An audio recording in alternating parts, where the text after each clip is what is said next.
fucking thing out. There we go.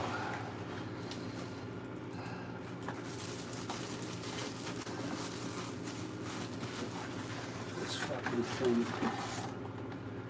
out of here.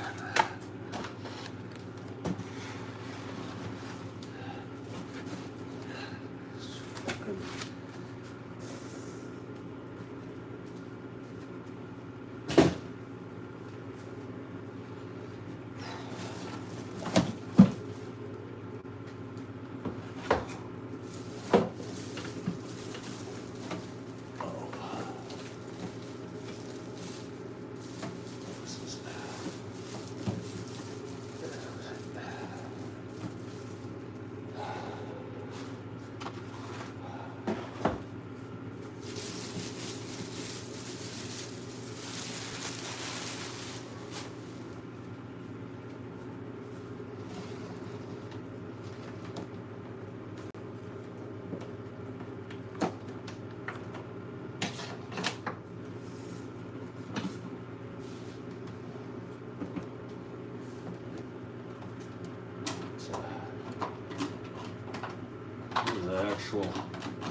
This comes with an actual filter.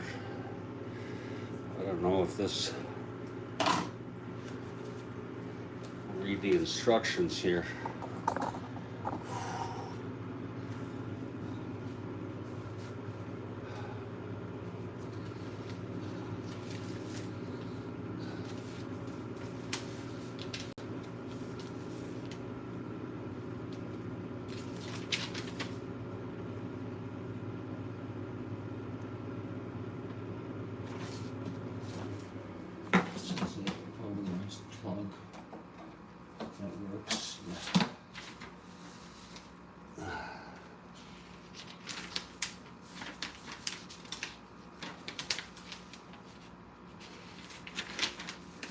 Getting started.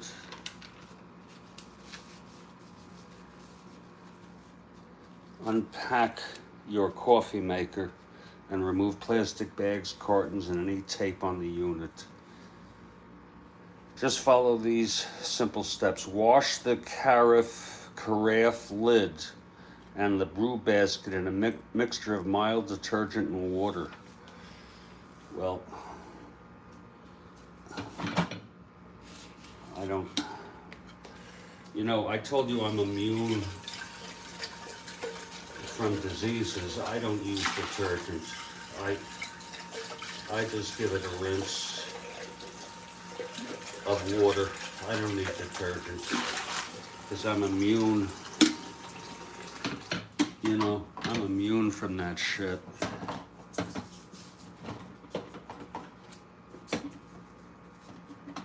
Oh shit, this thing has to come off here. I do not fucking clean that. And the brew basket. And the carafe lid. Well, we'll rinse it, sure. Not with detergent. I don't need detergent.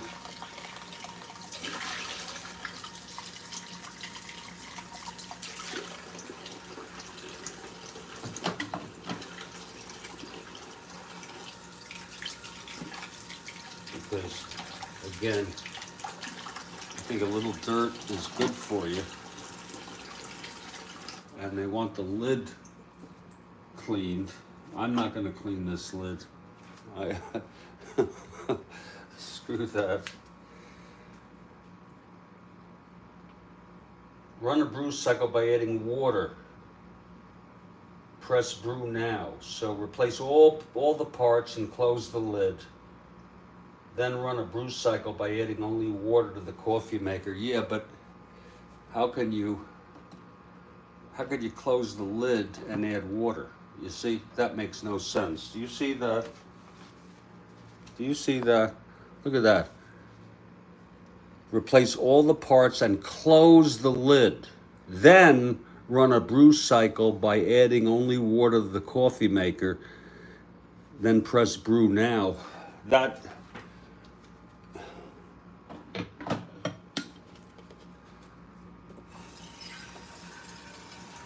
You got to open the lid to do that. Folks, no coffee, no Strat-O-Matic.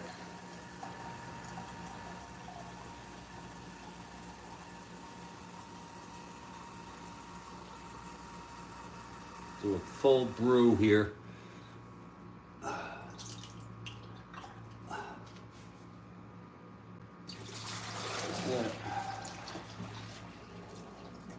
There. Close the lid. Put this in here. Plug it in. And go brew. There's the time. I don't need the frickin' time. Frickin' time.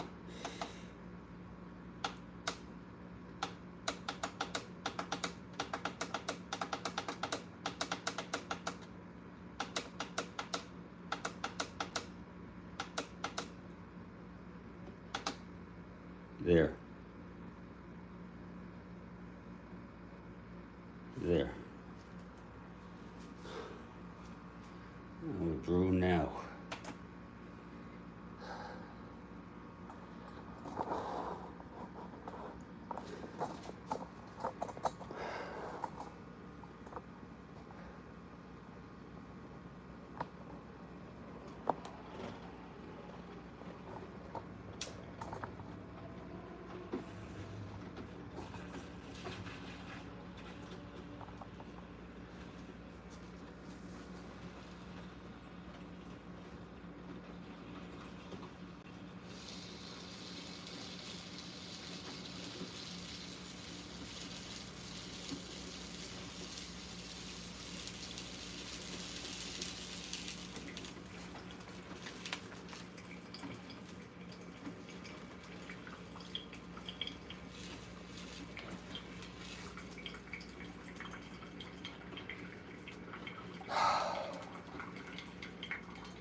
Okay, that's the brew basket. That brew basket is only part of the thing here. That looks much better.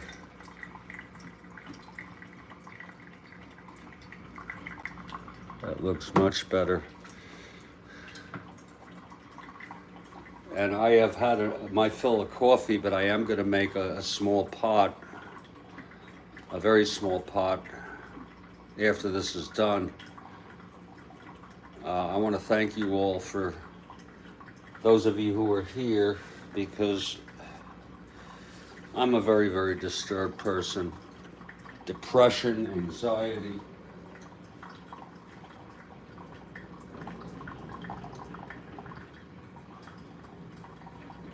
I took Kathleen's advice and I dumped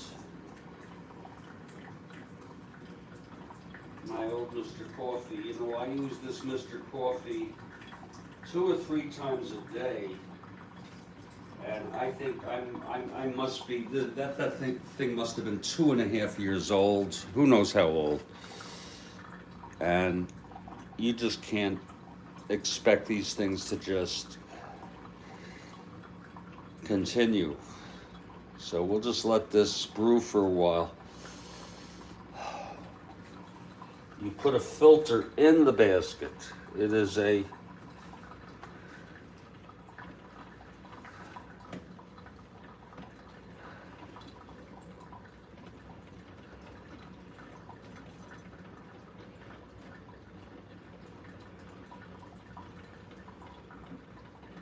some water. Insert and line the brew basket with a standard basket style paper filter. And the brew basket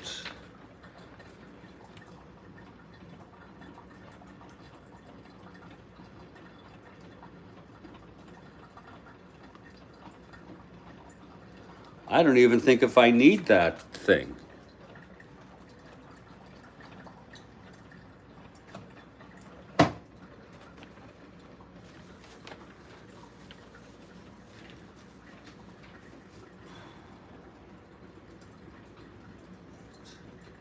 Shower head.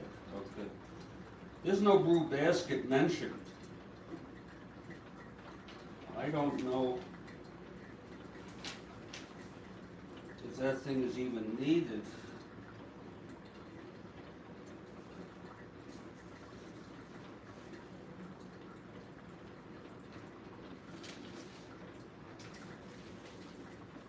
Oh, this is a reusable filter. That's what it is. That's a reusable filter.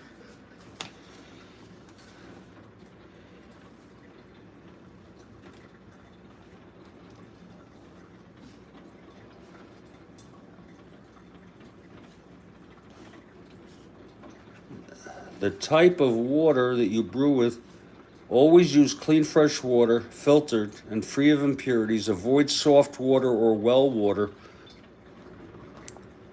The reusable filter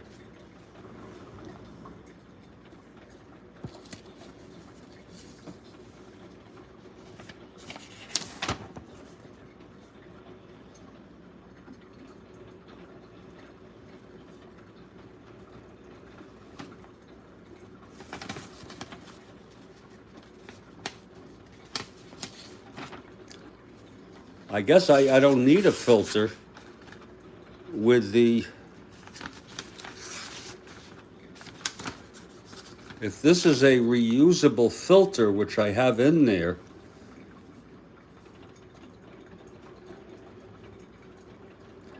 they don't make many mention. Here it is, reusable filter. For a more robust and full taste, use a reusable filter. It will allow the coffee's full flavor to fill your cup. Reusable filters have tiny holes that allow rich coffee oils to brew through.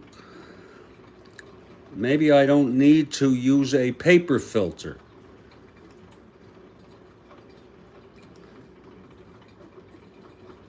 So maybe that's what it is. And maybe I don't need this. When they said to initially do this,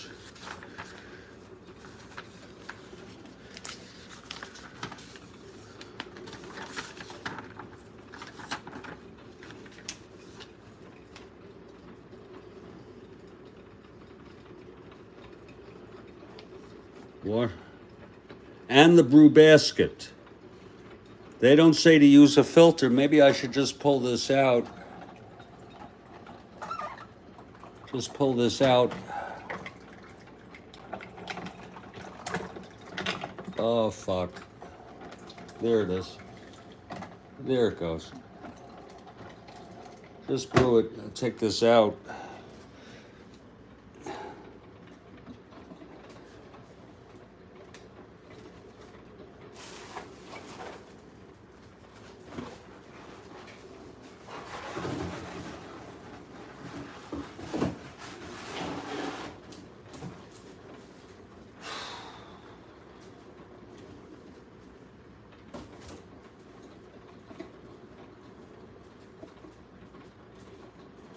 No, it's working. That's the good news.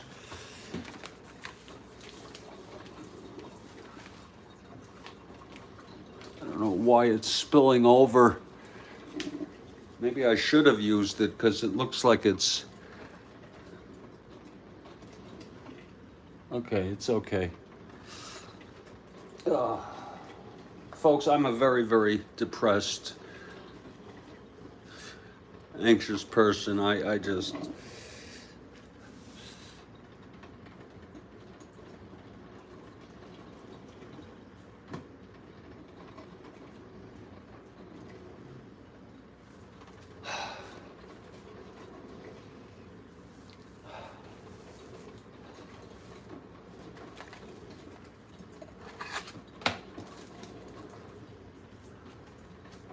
I'm very unhappy.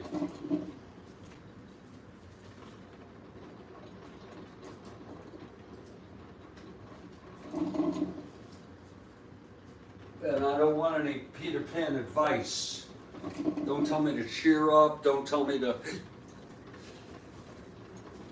just sort of roll with it. You know what I mean?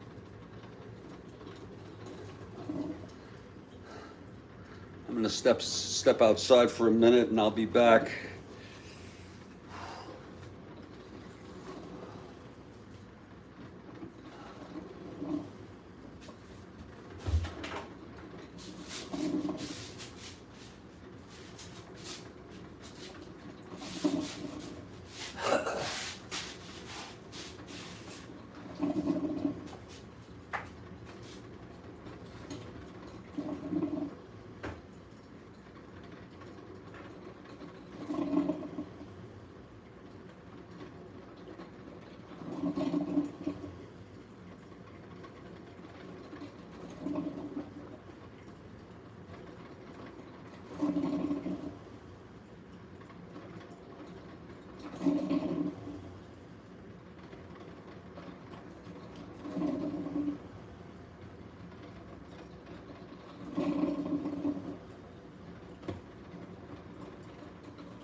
Finish up. That was quick.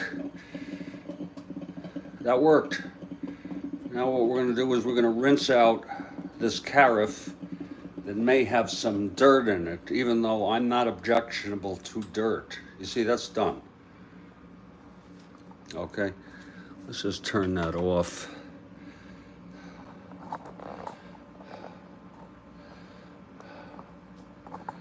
And give this a dump.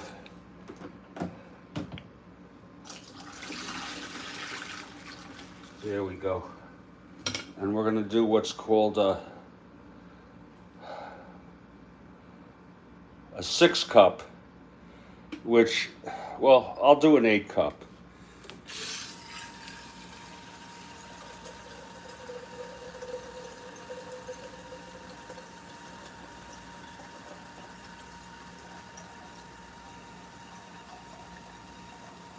Oh, I have to rinse it. Okay. Get an 8-cup going here. Just so we get enough. And I always thought these 8 cups look a little bigger than the 8 cups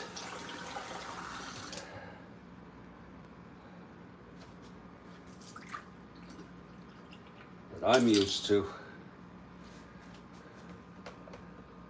Let's just pour that in.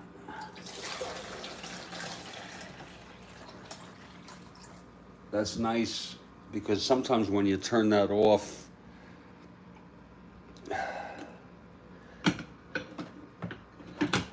it goes a little bit. Now let's put this filter in. That is really weird that this is a filter. Does anyone have any suggestions? Should I use this or should I use paper? This is optional. I think I'll use paper the first time to see how that works, okay? That's what I think I'll do.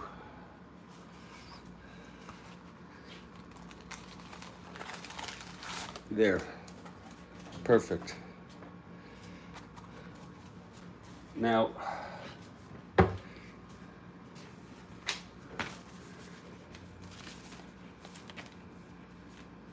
here's a suggested coffee measurement. 8 cups is 8 tablespoons. 8 tablespoons. Wow. That's a lot of frickin' coffee. I think that's a larger. I used to use 3.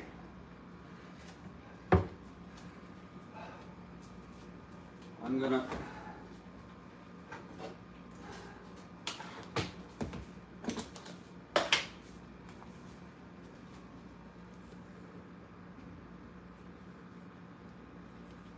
They ask for a lot of coffee. A lot. 1, 2,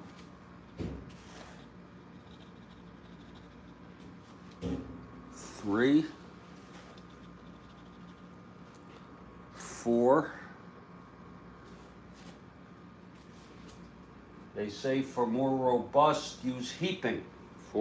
I'll tell you what, I'll put in 6. Because it seems to be enough. And this is dark roast anyway. Okay, so let's hope this goddamn measuring thing is okay. I mean, how bad can it be? Let's give this a shot here. There.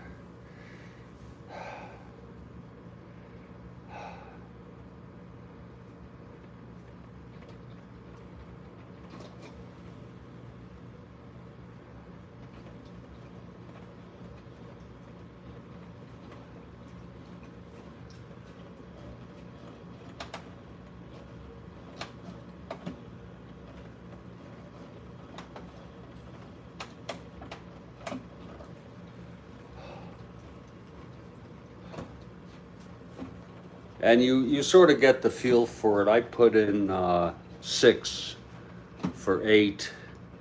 You get a feel, you know. It takes you a pot or so on each new coffee maker to see what they're doing. And that's looking pretty good there.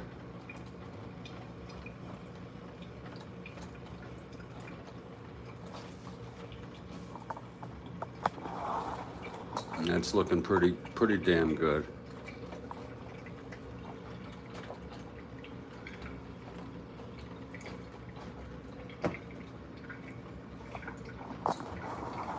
The problem is, folks, that coffee is one of my main drugs of choice, and without that, I am screwed. Totally screwed. And I hope this coffee turns out all right. If it does, I'll continue the ball game.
needs to find a way to chill. Chill it, baby, chill.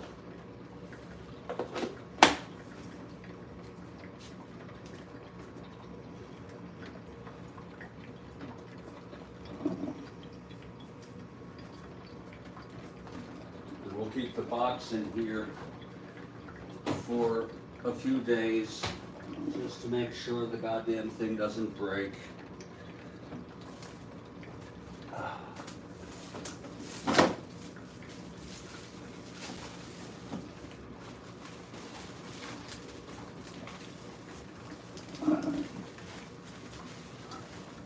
Oh,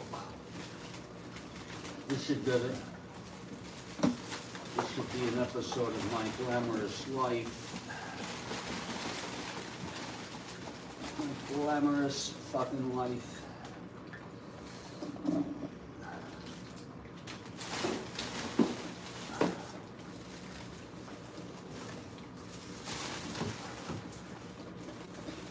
Oh.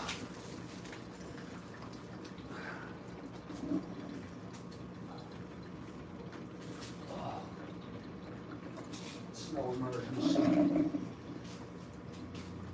It's just very unsettling.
Shit. It's supposed to be 8 cups. Why is it?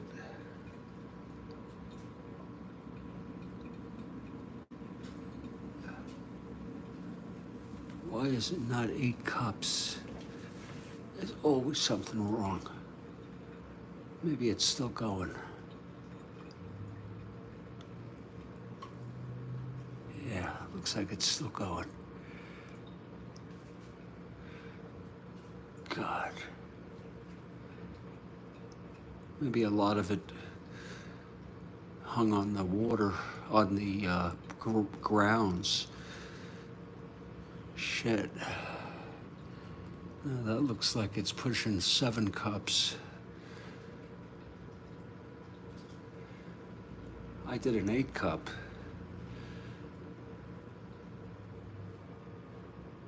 God. Why does everything get fucked up in my life? Maybe it's still going. God, that is a fucking pain in the ass.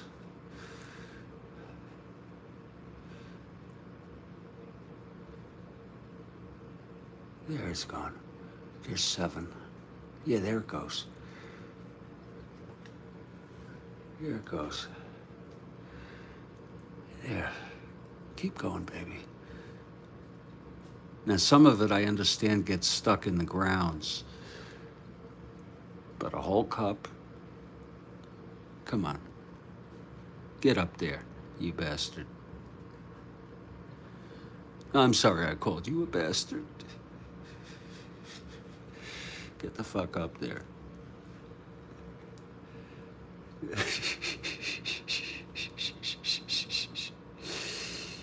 Get up there, man. Come on. You can do it.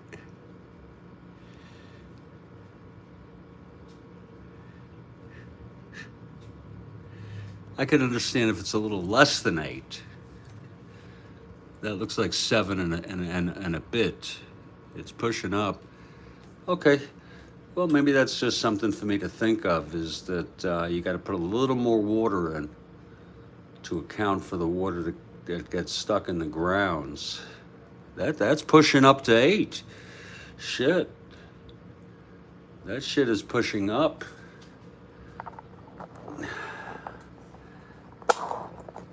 Take a look at that for yourself. That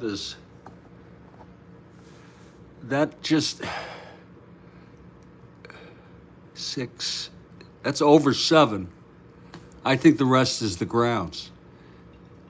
There it goes. Oh, there it goes. Oh, shit, there it goes. Oh, shit.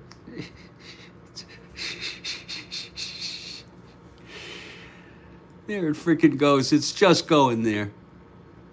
You know? I'll be abusing this shit after a few days. I'll be fucking...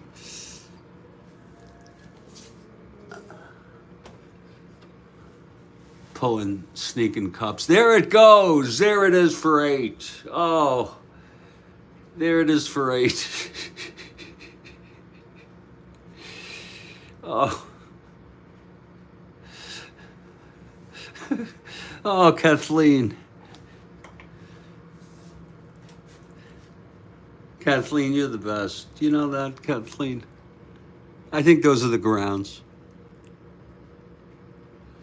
Now for the big test.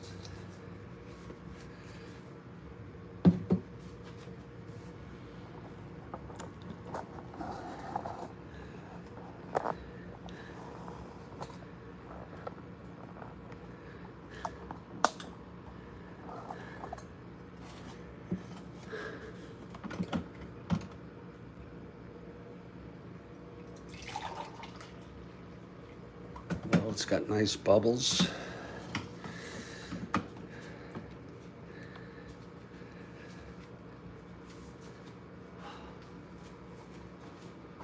And I don't even want any more. You know that? I don't even freaking want any more coffee, but I am so sick. I'm sick. There we go.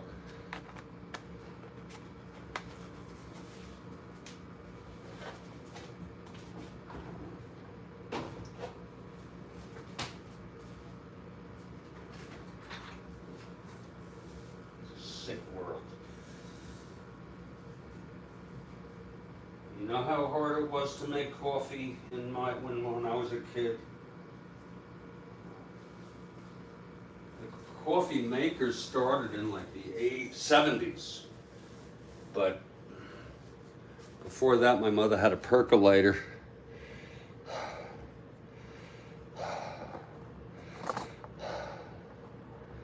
Let's try this out. It looks nice. Let's try this out.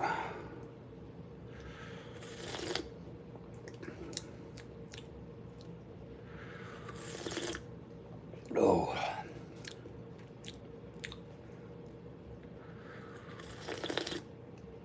Oh. It's very good coffee. I mean, maybe I could have put a little more in. So we'll play with it.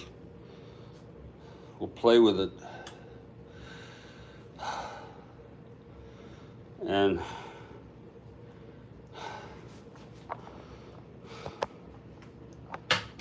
I'm gonna not do any fancy things. I'm gonna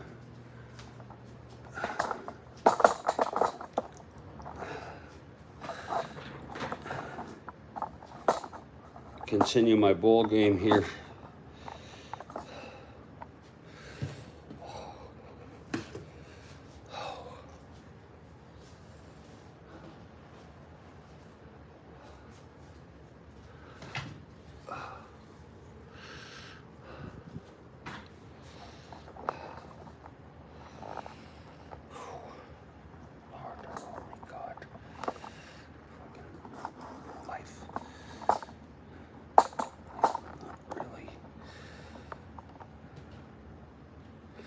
Doing well in my old age at all.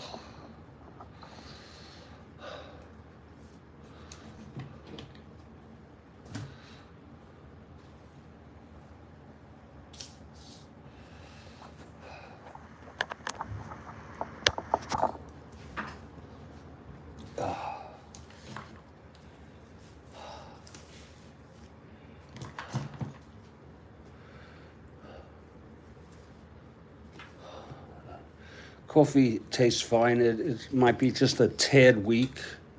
Maybe I need to, just next time I'll try a little more and just sort of test it. You know, it's not weak. What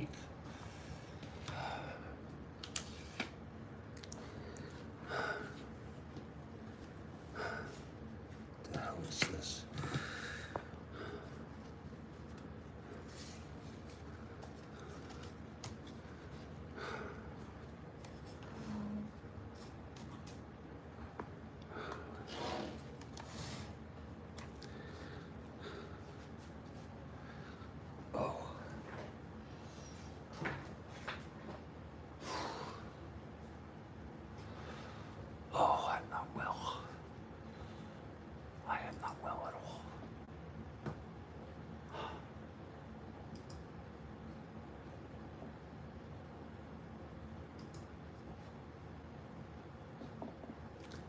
Just give me a moment to set this up here.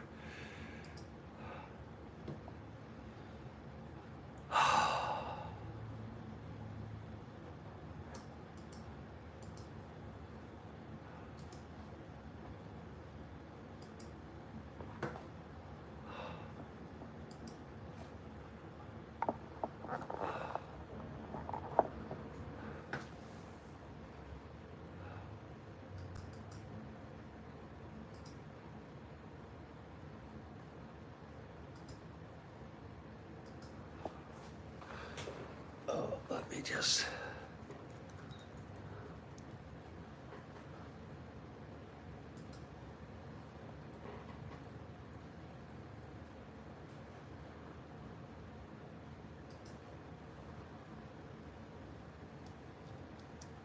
There. No coffee, no Strat-O-Matic. There it is. This is continued.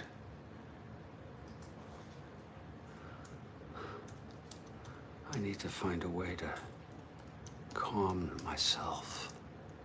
There, Yankees at Orioles. We'll just abbreviate continued. There.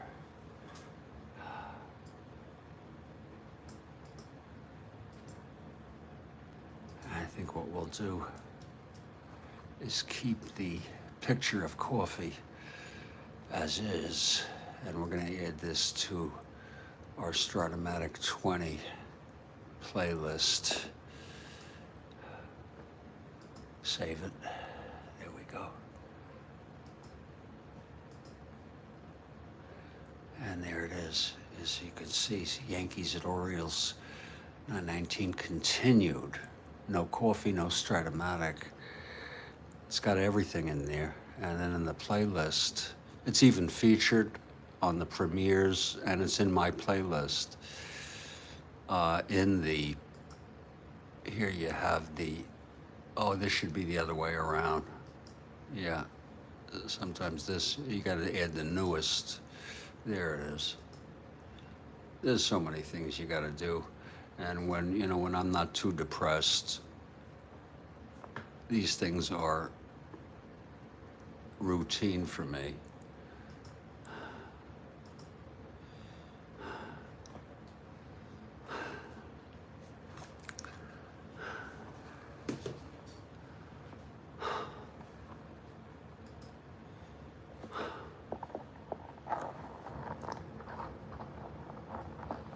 Now we got a ball game here. And we've got coffee.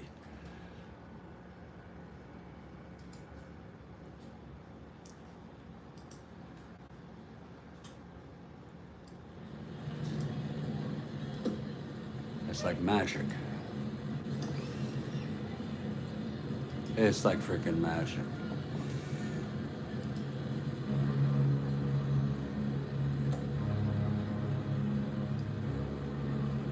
Oh yeah, it's just like magic.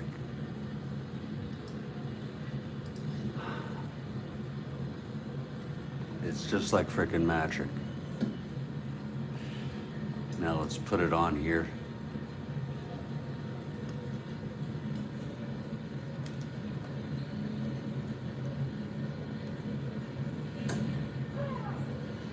Potential crisis averted, Kathy Harden.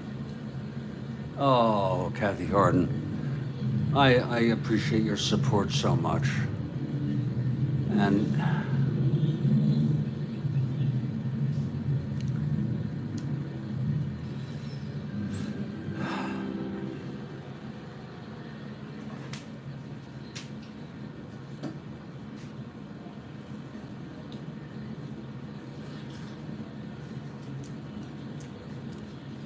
coffee tastes fine. Maybe just a drop weak. We'll just consider that. It's not really weak. It feels actually fine. Ah.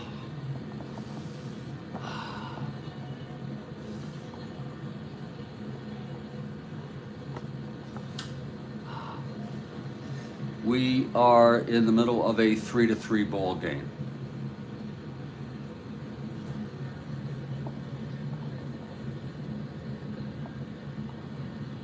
What a game it's been.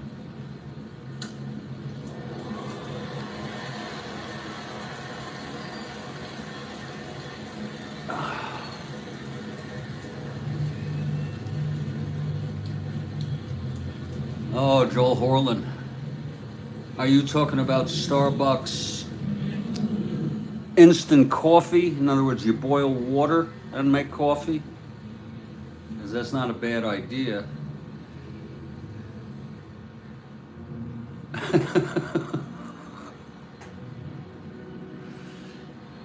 That's not a bad freaking idea.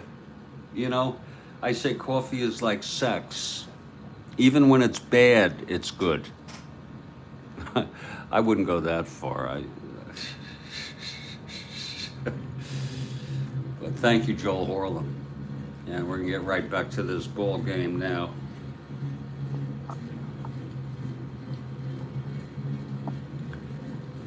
I guess you could say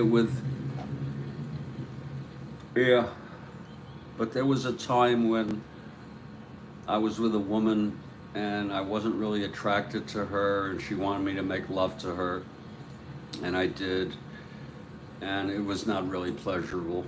Okay, I wouldn't even have called it good. I did save the old carafe, Kathy. Yeah, I've got it underneath. Yeah, exactly.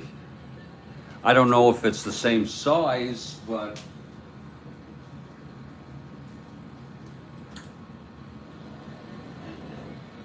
I guess it might.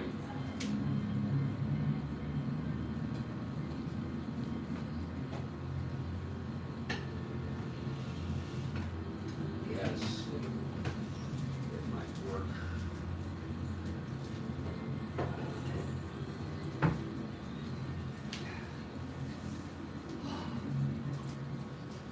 I saved it, yeah. Thank you. Thank you also, all of you, for your support.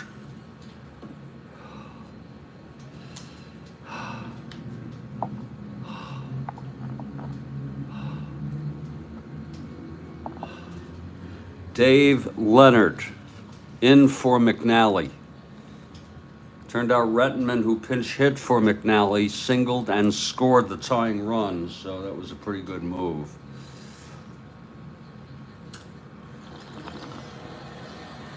Oh, that's good coffee. Oh, Lord. Top of the eighth, Mercer. Here's Leonard now.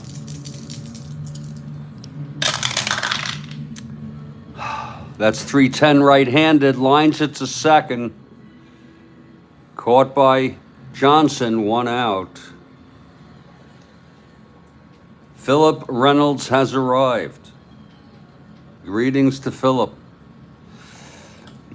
A 310 right-handed, 1 down. Here's Fernandez, 3-3 ball game.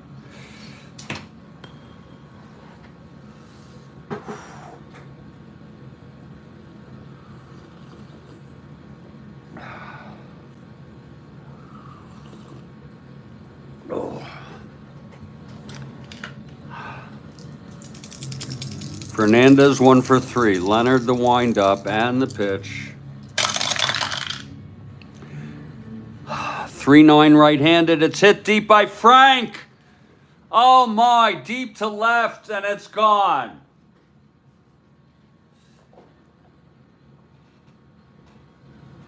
Your computer died. Oh, Philip. You know, Philip, that fucking sucks so bad. That Fernandez with the home run.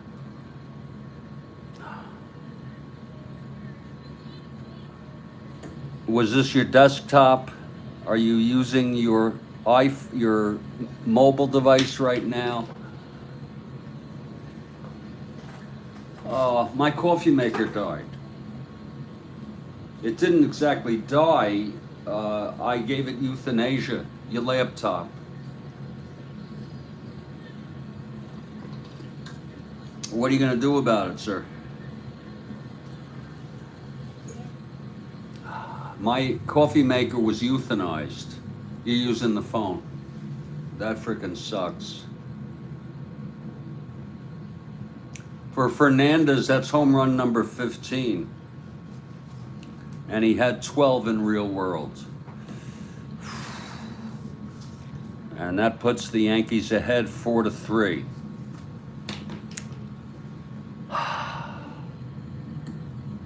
Do you have it on a warranty or anything?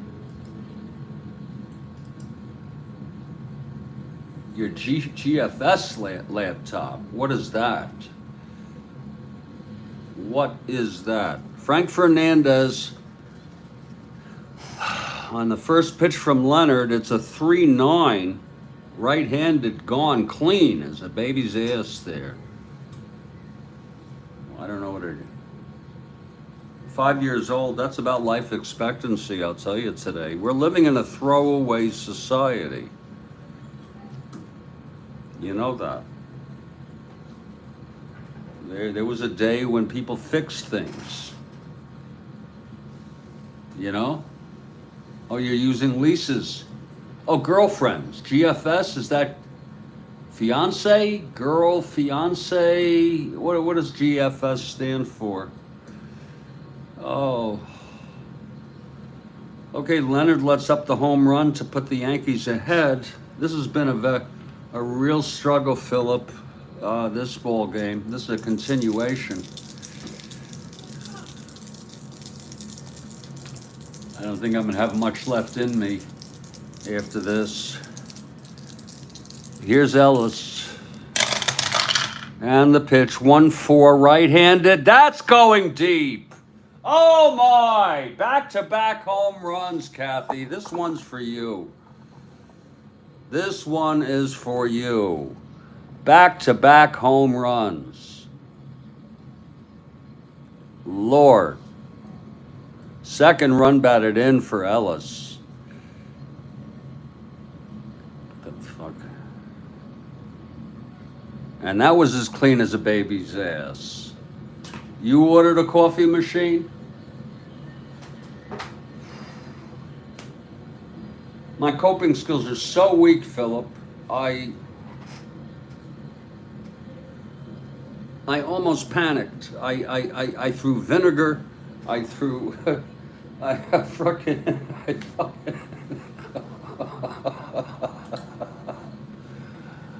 Oh, God, Philip. Oh, God. Oh, that was a back-to-back home run. Let's look at it again. 1-4 on Ellis, and that's as clean as a baby's ass. Okay, the other was a 3-9, completely different kind of rolls, and they'll keep Leonard in. And here comes Bummer, Len Bummer. How do you like that? 5-4. 3-3, 5-3. I'm sorry, 5-3 Yankees.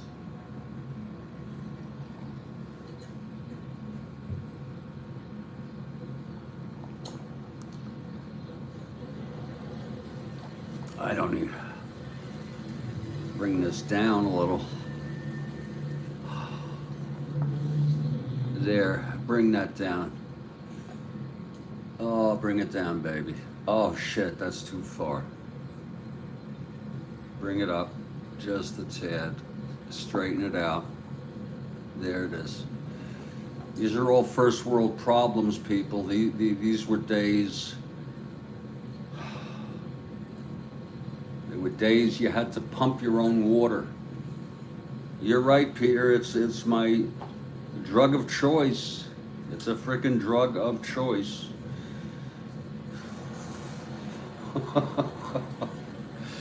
Back to back, Kathy. Here's Bomer now.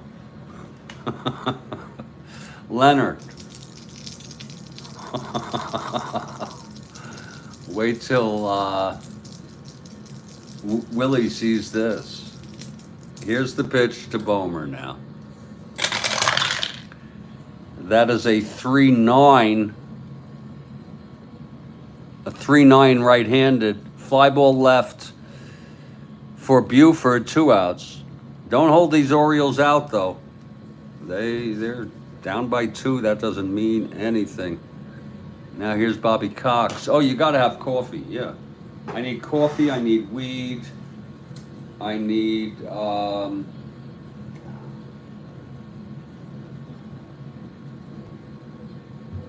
my antidepressant, I need my anti-anxiety, I need my anti-cholesterol, I need my anti-high blood pressure, and of course I need something else which I'd rather not mention because it's so bad for you that I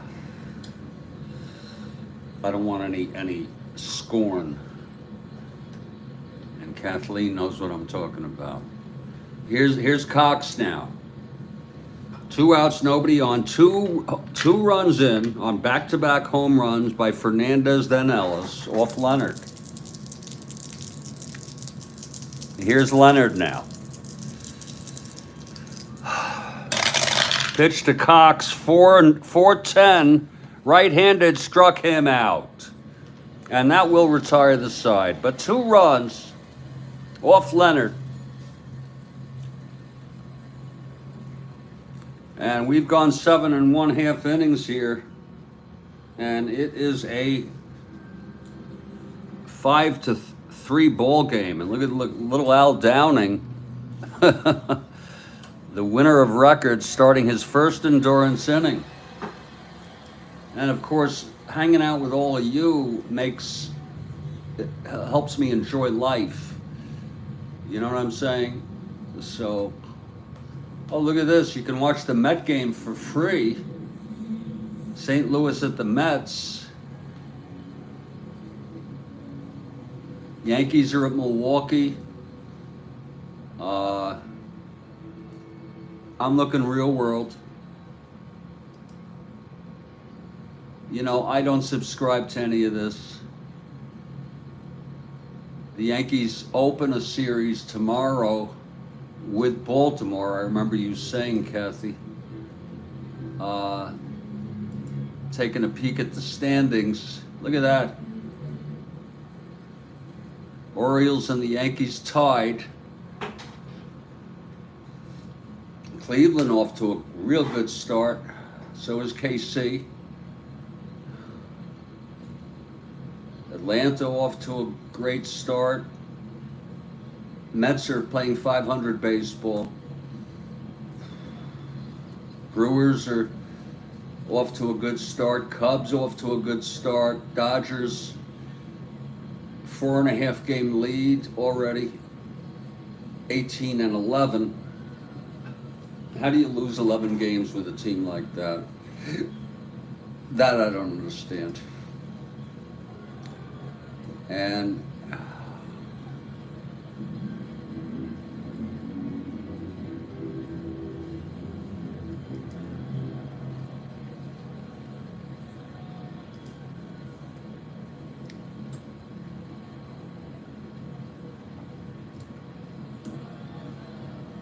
oh,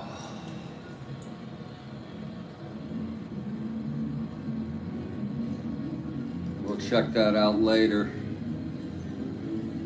Again, the Yankees at Milwaukee. Yankees 18-10.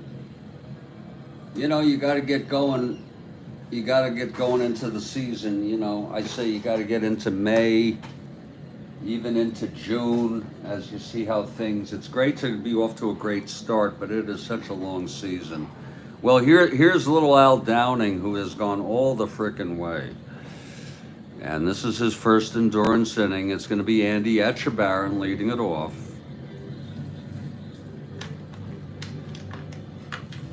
Here's Downing now. The pitch to Andy. That's going to be 3-9. Left-handed. Oh, it's a base hit by Andrew. Oh, my. Andrew, with the base hit there, not being held. And here's Kurt Martin now. They're down by 2, the Orioles. I told you, don't count them out.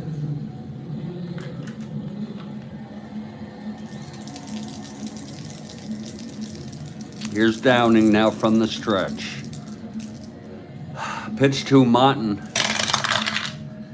That's 110, left-handed, ballpark slash. Oh, it's a 16 right-handed. I don't think that's going to go through. No, it does not. A liner to short, caught by Michael. He is a right-handed hitter. It's caught by Michael. It was a 110 left-handed. Nice catch by Gene, 1 out. Every out matters. Here's Davy Johnson now.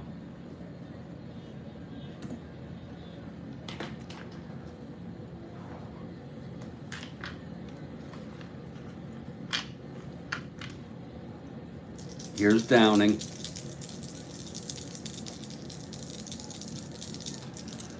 The pitch to Johnson. 5-5, right-handed, struck him out.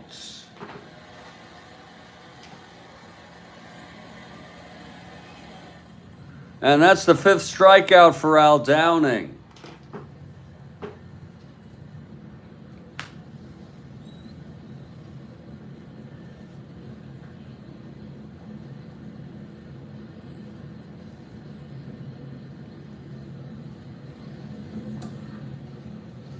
And here's Chico Salmon. Chico, the tying run at the plate. He's got he's got W power against left-handers. It's Andrew on first with 2 outs. What a ball game it's been. Here's the pitch to Chico now.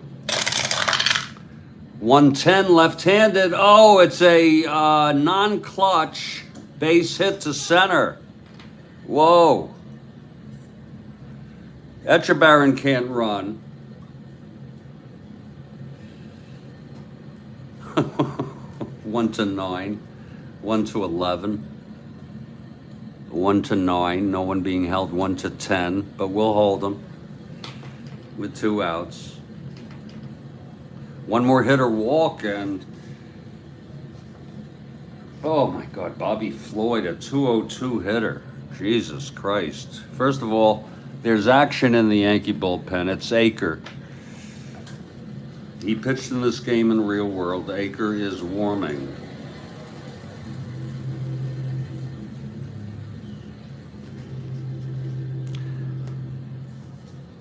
He is a right-hander.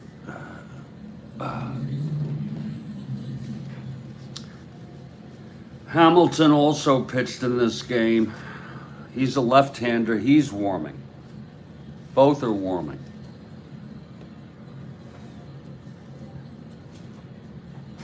It's 2 outs, first and second.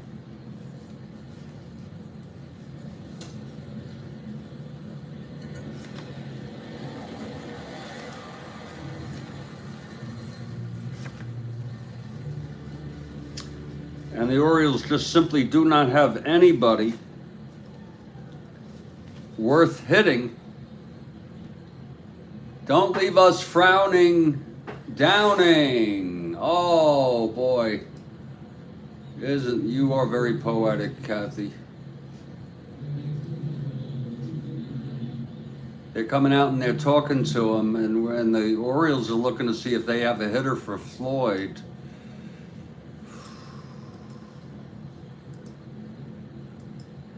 Orioles won this one 8-7.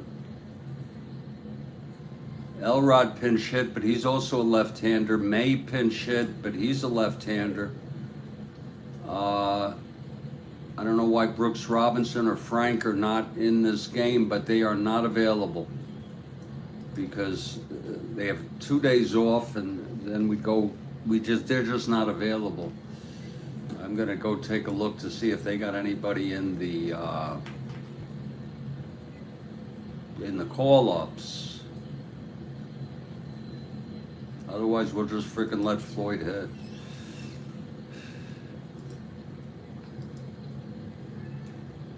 Terry Crowley, a left-handed hitter, but he doesn't look as good. He's a left-handed hitter.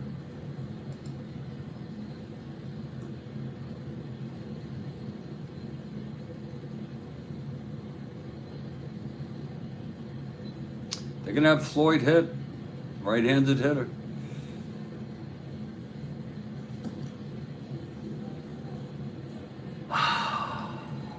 So here's Bobby Floyd coming up in a clutch situation. First and second, 2 outs. Downing. One hitter walk away from fatigue.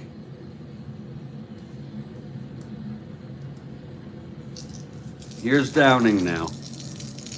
The pitch to Floyd. That's 6-11, right-handed. Fly ball right. This might be trouble for Fernandez. You remember him. Oh, Christ, you remember Fernandez let a double drop in and made an error in the third. Oh, here we go again. It's deja vu all over again, Kathy. It was a 6-11 right-handed fly ball right X. They should have brought somebody in. I can't think of everything. Fernandez, 415. Fasten your seatbelts here. 415. Oh, 1-4 triple. Oh, tie ball game. Oh, my. And don't tell me that's going to be an error, too. 6-11-15. 15-15. It is not an error. Oh, Kathy Harden is dismayed. She's more shocked than anything. A frickin' triple by Bobby Floyd. Look at that. 6-11-15. He is a 15.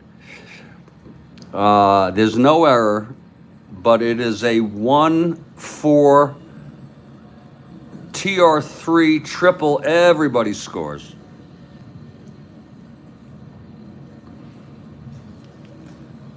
And of course, you know what that means. It means it's a tie frickin' ball game. Etchebarren scores. He had all day to come home. Simone scores. That's 2 runs. A 2-run, 2-out clutch situation triple for Bobby Floyd. And Ben is here. Ben, you have no idea what we've been going through today. This is part 2, a continuation of a game which was, the game broadcast was postponed due to a malfunctioning coffee maker.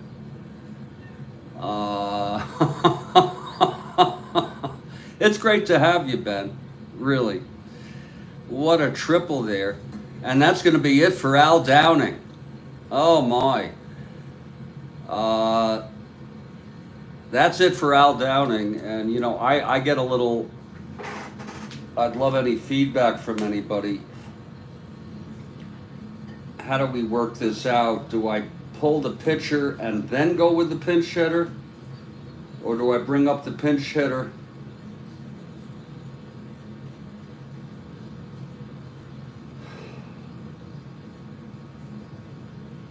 Can I pull up a pinch hitter? Let me just look that up.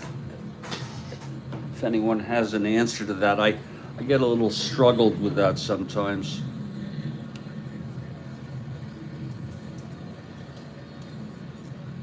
Can you pinch hit after new pitcher brought in?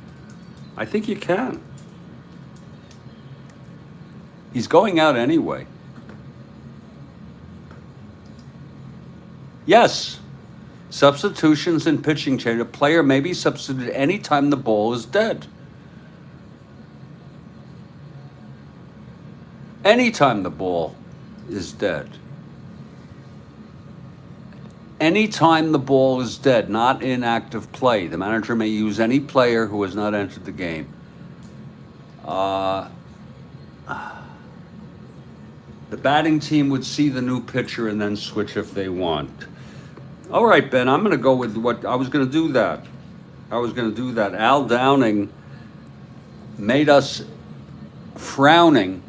Downing leaving us frowning for Yankee fans. Lord, that's it. He went 7 2/3. Whoa, and reach fatigue here in the 8th. He's got long endurance. 1, 2, 3, 4, 5, 6, 7, 8, 9, 10 hits.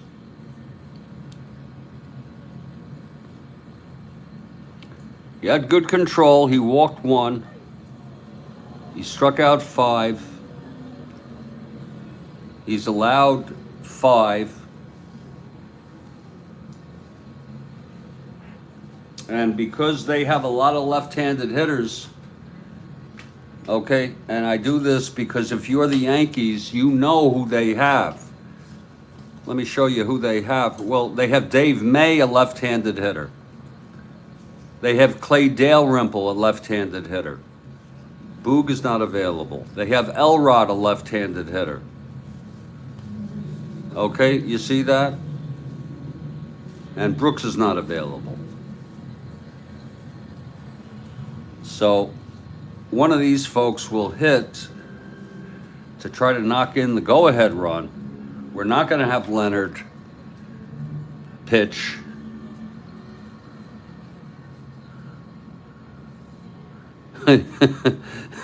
He let up back-to-back home runs. Lord. It's a tie ball game now. Let's see who's coming in. It's going to be Hamilton. It's going to be Steve Hamilton, the left-hander. Wait a minute now, Joel Horland. Find another third baseman and put him in Downing's spot. New pitcher would go in Cox's spot. A double switch allows pitcher to pitch longer.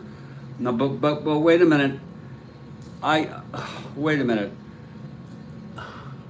First of all, I'm bringing Hamilton in, Joel. Joel, first of all, I'm having trouble following that, Joel. And I'm glad to do what you want, but you're saying I'm bringing Hamilton in. Okay, that's a fact.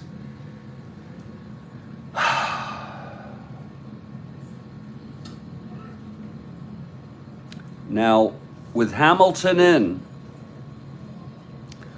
what are you saying now? Find another third baseman, Cox.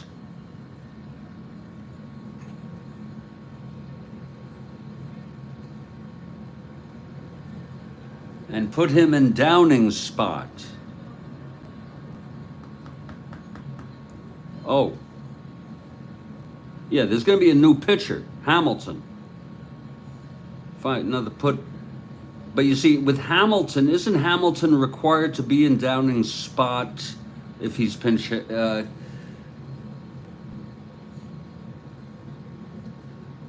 you're right. Yeah. Is that allowed? Joel, help me understand that. In other words, I can have Hamilton come in and I can put him anywhere I want in the lineup? Is that what you're saying? That's what I want to know.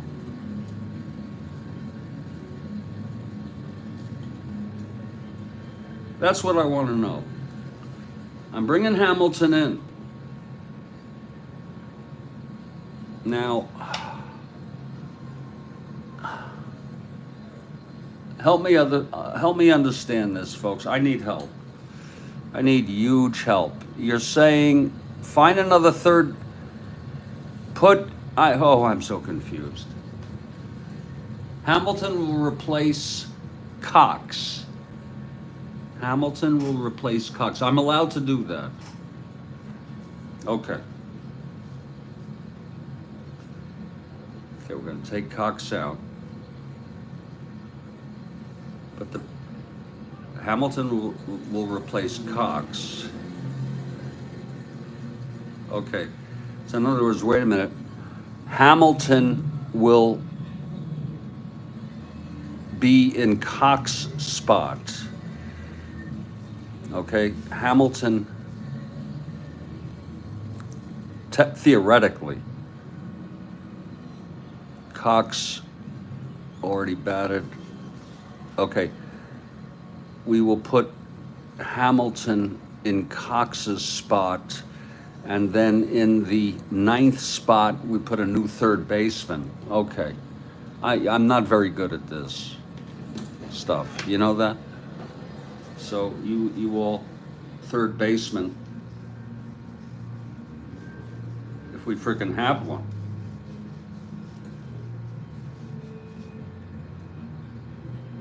Okay, I don't know why Kenny is not playing today.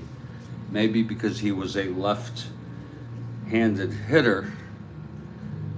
But it looks like Kenny is the only person who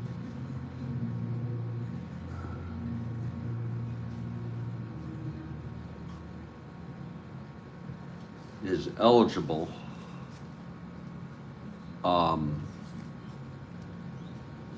Take Cox out. I could put Kenny in this spot.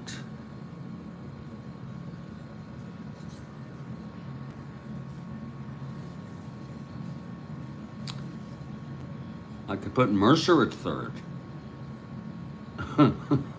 I'll put Kenny in. So you're telling me Kenny is the new third baseman here.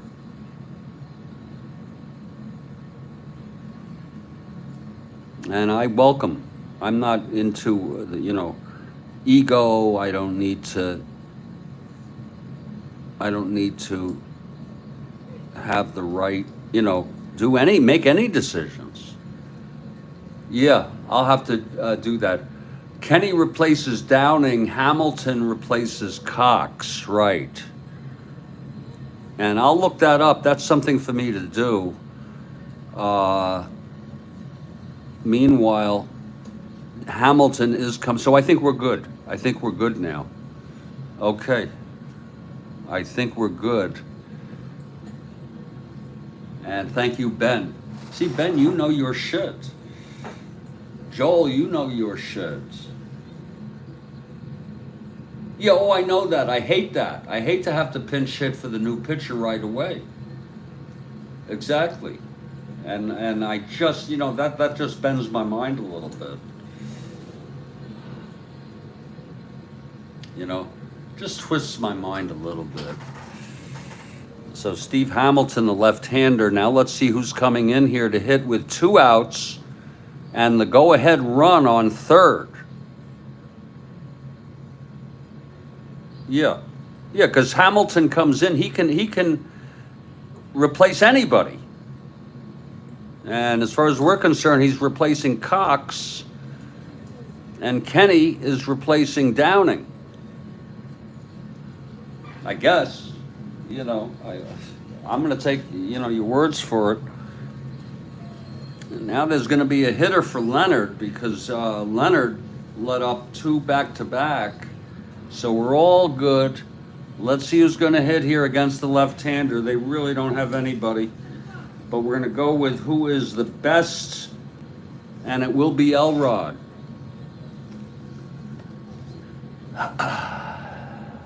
Yeah, I did replace the fielding player, Kenny, yeah, and put him in in the pitcher's spot. Here's Elrod now. Pinch hitting. I know it's counterintuitive. They just don't have a right-handed hitter. They literally do not have one.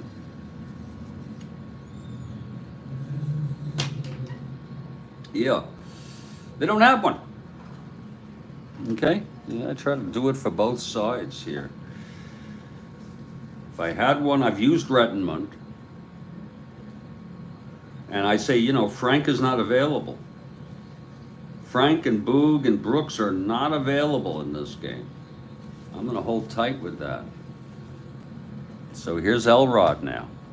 Hamilton in for Downing, who's keeping us frowning. Here's the pitch to Elrod now.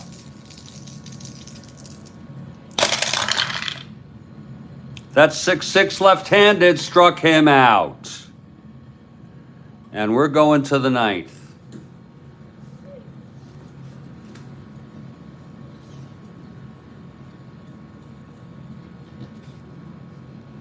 Two runs.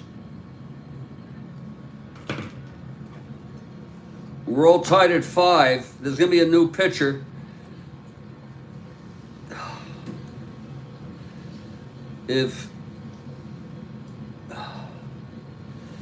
Remember, the Orioles have clinched. They're in no mood to burn out their pitching staff.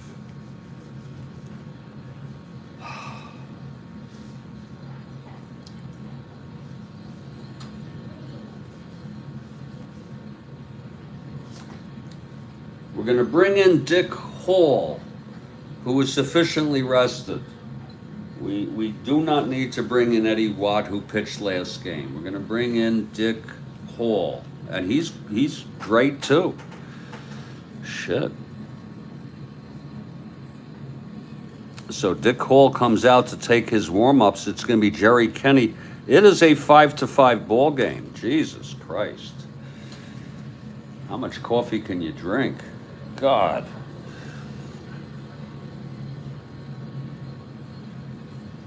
How much freaking coffee can you drink, folks?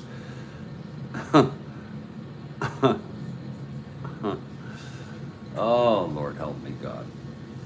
And I welcome suggestions. I used to be, I'll be honest with you all. Years ago, I've been doing this online for 3 years. I've been doing this replay. Actually, a little less than that.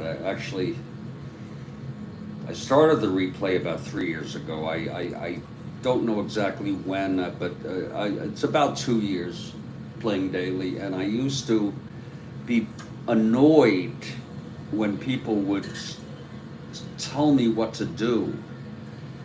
And now I've done a full 180, and I embrace it. So, for a number of reasons. One of them is it helps you to be a participant in the game.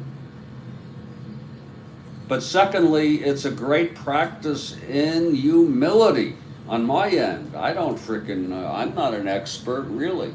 I know some things about baseball, but,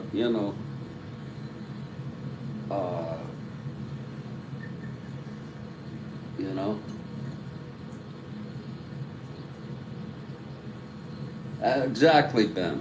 Exactly. Some of you may not like that I brought Dick Hall in, the right-hander, but oh yeah, Ben. I work diligently. Except the thing is, I'm not using Frank, Boog, or Brooks because they're not playing today, and there's a reason they're not playing. They are all in the game on the 23rd, which is they have 2 days off after this game. And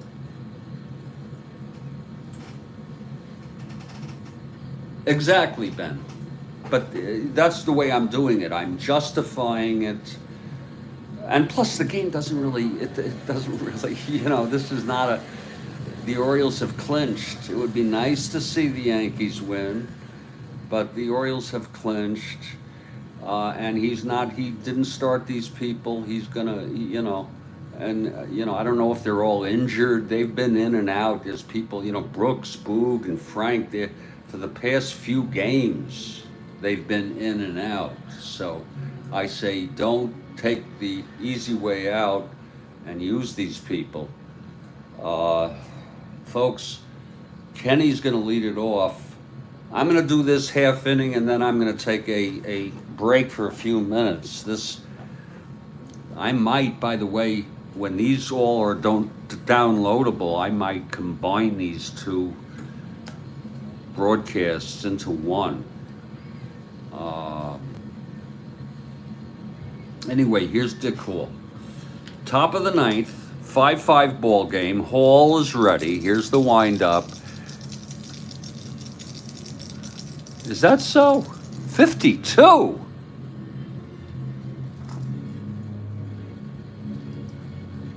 $52? You sure you don't mean 62?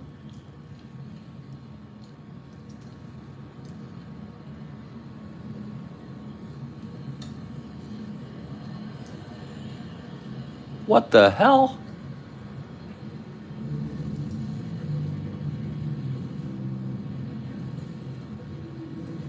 Because I have him as 55 here as a pitcher. Oh, yeah, you may be right. The hitting. Where is he as a hitter? Here's his batting, 52. You're right. Holy cow. He's like a reverse Smokey Joe Wood. Holy cow. He looks like he was a full-timer for about 2 years, 3 years. And he wasn't very good. Holy cow. He died last year. Oh, Lord. Okay, well, here's Dick Hall. This is at the end of his career. Okay. The pitch to Kenny. That's 5-9, left-handed, pops it up to first. For Chico, 1 down. And here's Horace.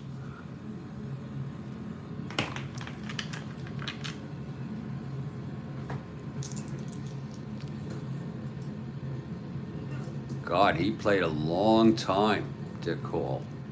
I had no freaking idea. Yeah, sorry about that, Ben. Yeah, sorry about that.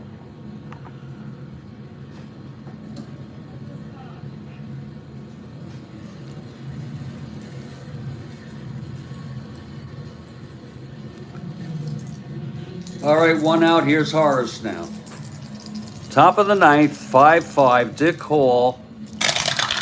That's 2-3, right-handed, grounds to third for Floyd, and that's 2 away. Oh yeah. We can pan it up. We can pan it all places. Now here's Gene Michael.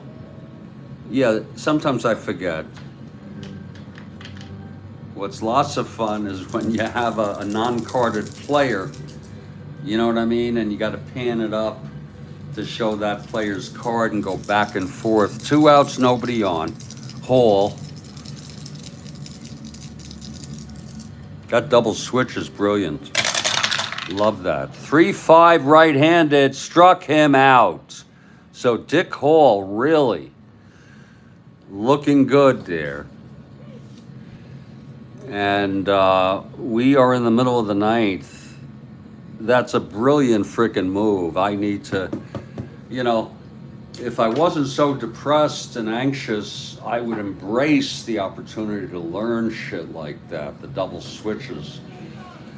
But I guess it's not so hard to learn. It's good to distract myself. I can Google it. And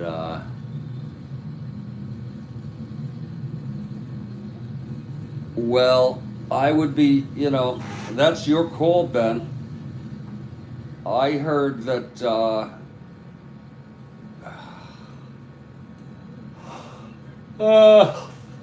I heard from Steve Aquilong that he doesn't like it. He thinks there's too many things that happen too often.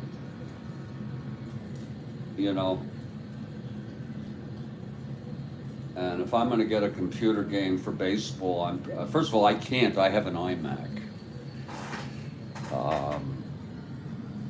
I have a freaking iMac, so, but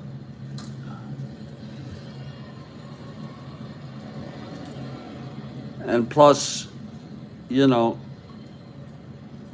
don't know if that's what I want. Do I want a computer doing most of the shit?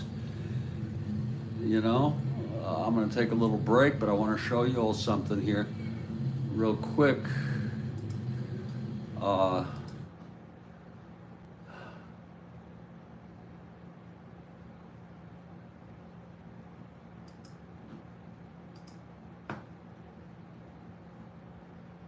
don't know if I have the whole thing, but he mentions it.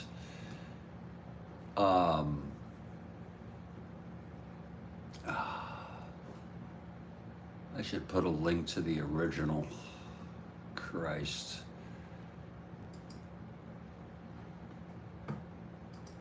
Hey everybody, Jeffrey Gooderman. I want to do a shout out to the Baseball Replay Journal guide. I think it's under my clips.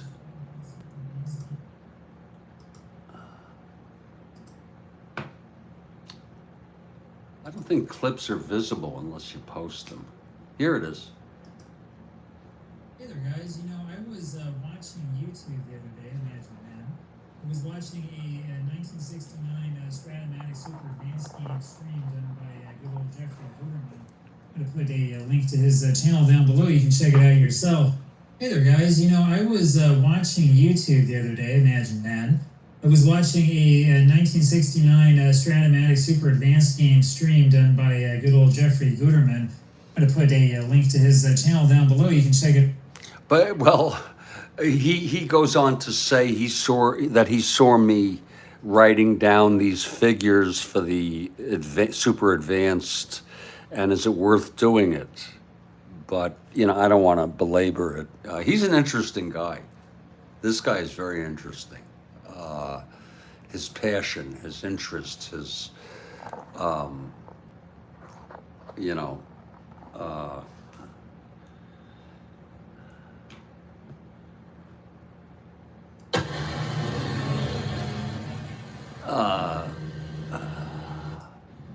I'm definitely going to turn this into one video.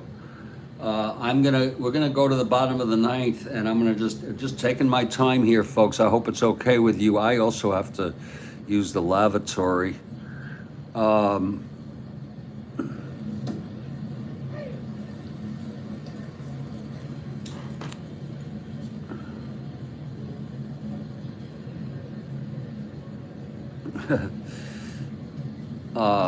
I'll be back. Oh, I gotta use the lavatory so bad. Hold on, and then I'll say goodbye to you for about 2 or 3 minutes. Hold on. I'm gonna take a leak. Lord. Oh.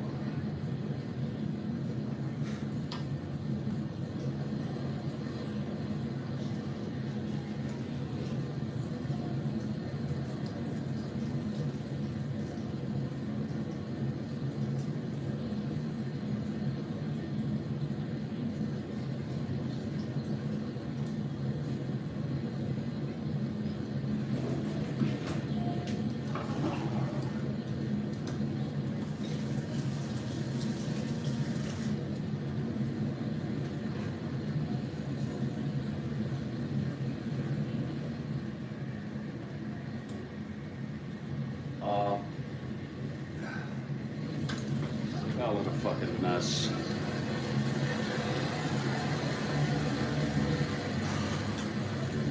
I don't know what I would do without all of you as my community, because you're so kind. With my depression and anxiety, I just think that you all help me so much. Really appreciate it. Joel Horland would never give it up. He would never frickin' giving it up here. He wouldn't give it up. Ben Witz does have a good point, though. You can, and I'm so envious of Steve Aquaman, how he has his stats.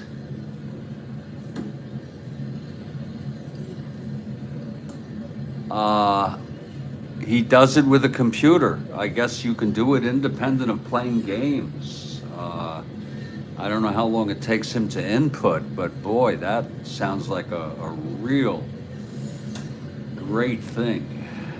Anyway,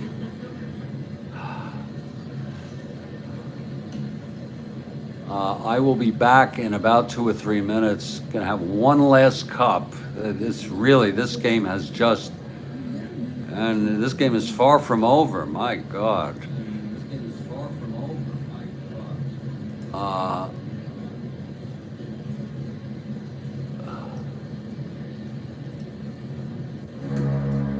I'll be back in just a couple of minutes.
5-5 ball game.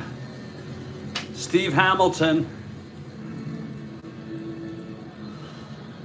Oh.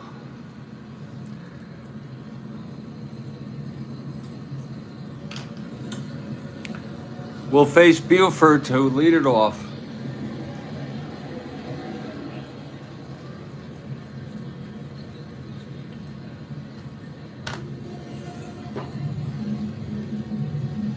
Here's Hamilton now. Buford switch hitter batting right.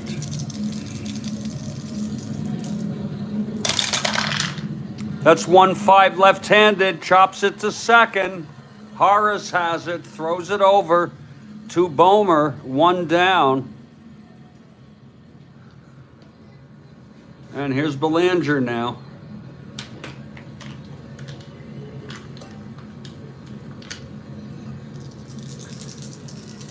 Hamilton pitched 1/3, struck out Hendricks when he came in to relieve Downing, who left us frowning.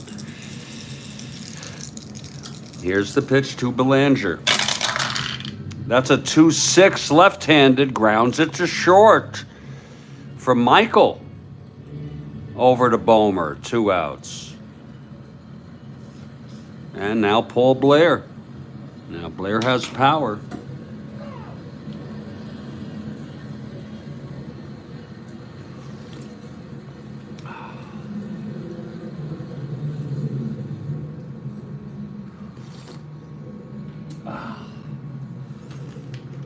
Hamilton gets the sign from Ellis.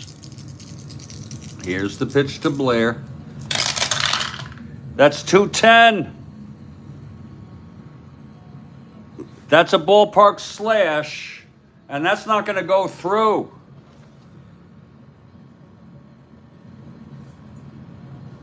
It's a liner to short, caught by Michael. 2-10.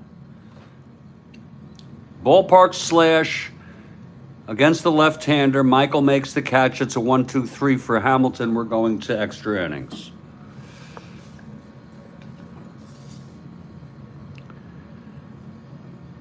I don't know how much more of this I can take, folks. Here's Dick Hall in his second inning of relief.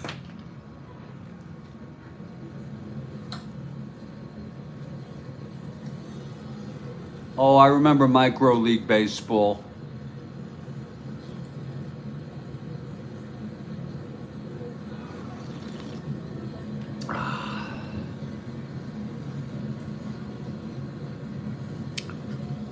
It's going to be White, Mercer, and Fernandez facing Hall, the right-hander. Here's White now. Switch hitter batting left against Hall.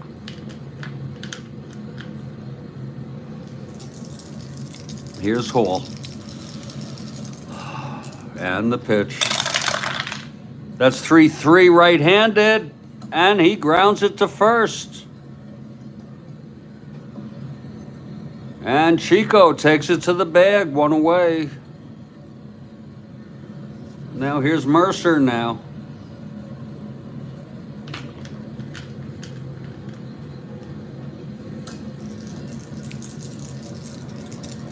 Mercer 0 for 4. Pitch from Hall. 3-8. Right-handed. Base hit, Mercer.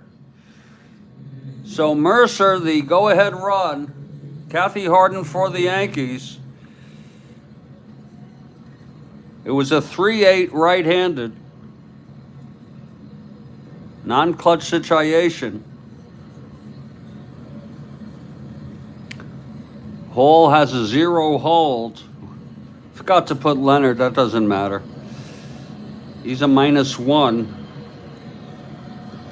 He is a 1-14, 1-12. He will not be held. He gets the lead automatically, but he's not going. That's how that works. Again,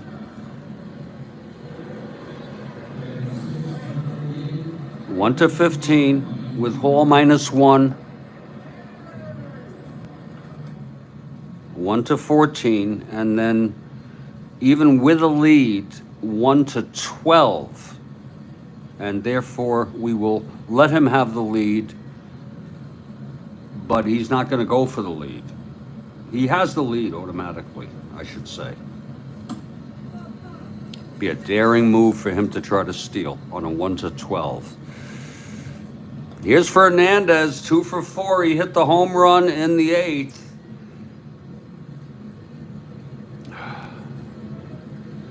That put the Yanks ahead 4-3, and then the back-to-back home run by Ellis made it 5-3, only to have the Orioles tie it up.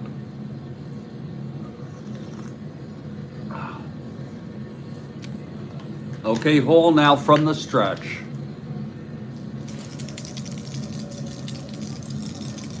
Pitch from Hall. That's 1-3. Right-handed. Infield not in. Ground ball second. Johnson steps on the bag and throws him out for the double play. And the side is retired. No runs, 1 hit.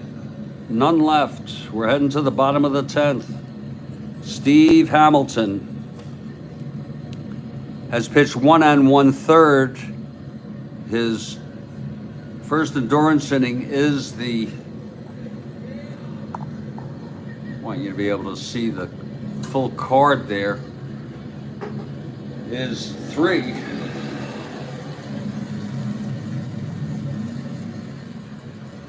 Here's Hamilton. He'll face Etchebarren, Motton, and Johnson. It's almost like the Orioles put in their B team in a way, you know.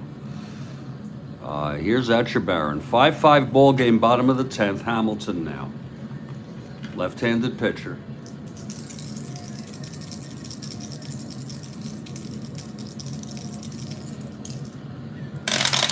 There's the pitch. It's 4-7 right-handed. Grounds it to third for Kenny. And he throws him out. 1 down. Here's Kurt Motton now.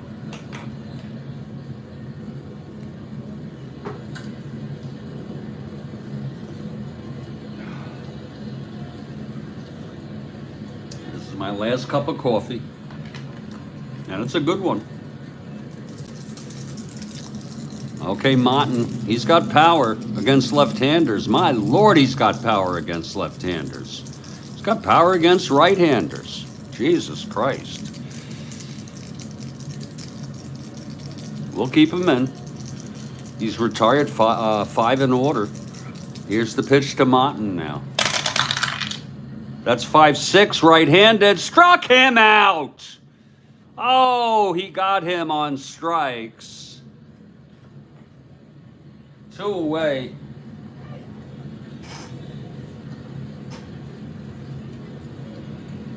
And here's Davy Johnson, and Davy's got power. You remember one, he used to hit maybe, 7 home runs a year or something. And then he goes to the Braves and hits, 43 frickin' home runs? And I'm saying, what the hell? What the hell is that about? Do you remember that, folks? Traded to the Braves, 43 frickin' home runs. What was that about? Did part of it have to do with the ballpark? Here's Davy Johnson now. 2 outs, bottom of the 10th.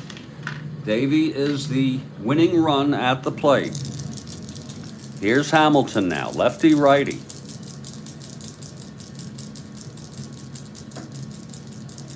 Well, that happened after 72. He went to the Braves when you were a toddler.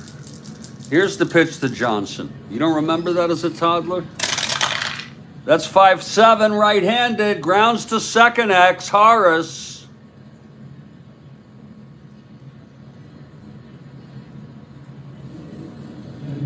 .216.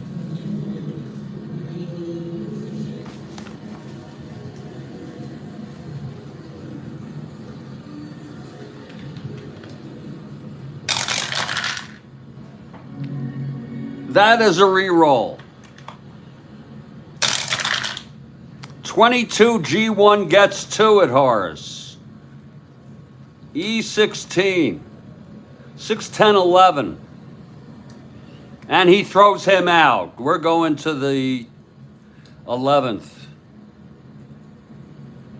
And I think it's fair to say that this game, with the help of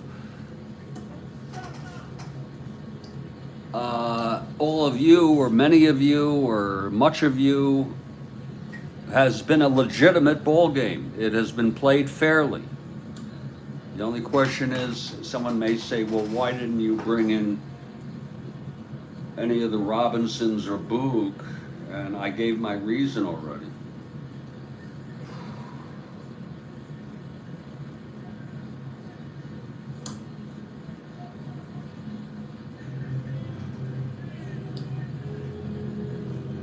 For Earl Williams. Yeah, and you go look at his stats. I don't have the energy now, but go look at how that happened. Here's Dick Hall now. 7-8, third inning. This is his first endurance inning. And by the way, Hamilton will be due up after Bomer.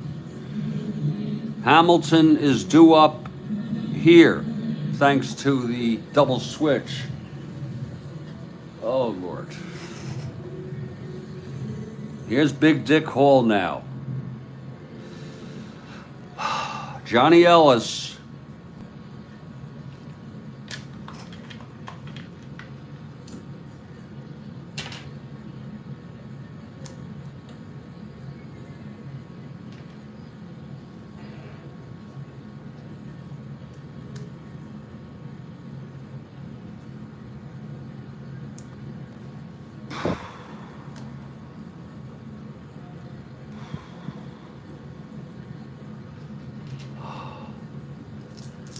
Okay, Hall.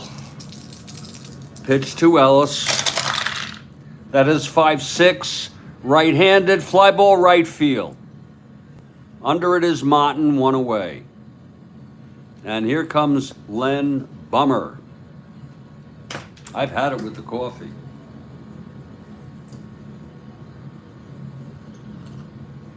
Earl Williams was a catcher, wasn't he?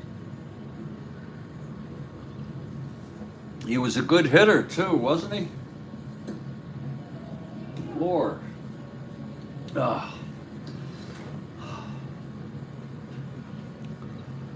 Okay, here's Dick Hall now. The pitch to Bomer. 3-5 right-handed, struck him out. And that's the second for Dick Hall. 2 outs, and I have a rule here. You know, it's basically a rule of thumb. Is when I have a pitcher coming up in extra innings, I hit for him. I don't care if there's 2 outs or what. It's just, you know, how many innings you're going to have him pitch. Do you follow what I'm saying? He pitched 2 1/3 perfectly. But how much longer are we going to have him pitch? Do you know what I'm saying? He pitched perfectly. We'll find out who's coming in. Probably Aker. It will be Aker. He pitched in this game in real world. There's going to be a hitter here facing Dick Hall with 2 outs.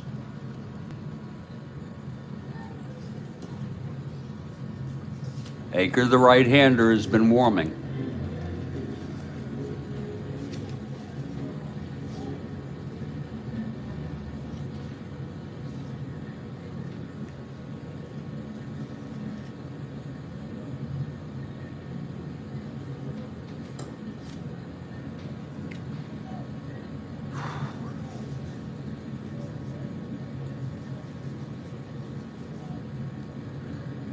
Well, it's going to be Thurman Munson. I could go with Bill Robinson, because he's got a bit more power. Okay. But I could also go with Jake Gibbs, a left-handed hitter. But yeah. we'll go with Thurman, the youngster.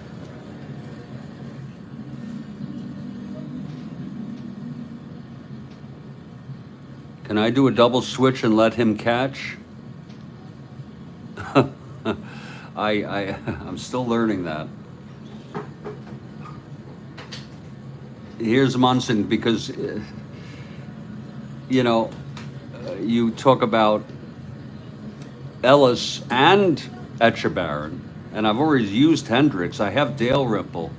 How long are you going to let these people catch? You know what I'm saying? I have Gibbs if he gets tired. Here's Munson, right-handed hitter. 2 outs. Nobody on.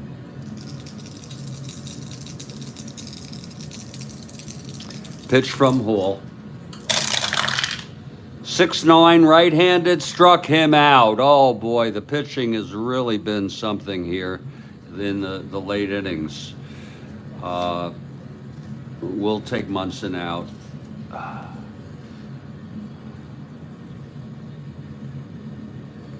And that'll be it for Hamilton.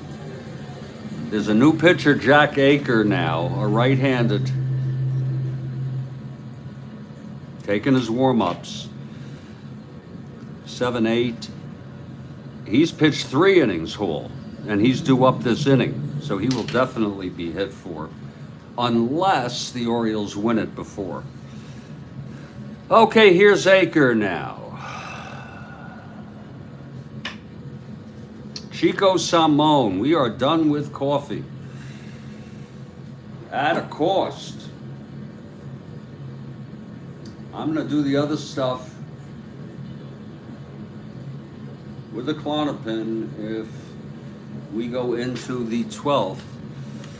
Here's Chico now. Chico 2 for 4 today, a double, singled, and scored. In fact, he scored the tying run. Here's Aker. The pitch to Chico. That's 2-9, right-handed. Struck him out. Oh, Aker. Oh, with a changeup. Fooling him. Fooling Chico. Oh, Lord, was that a beautiful pitch. 1 down. And here's Bobby Floyd, who hit the big triple to knock in the tying run.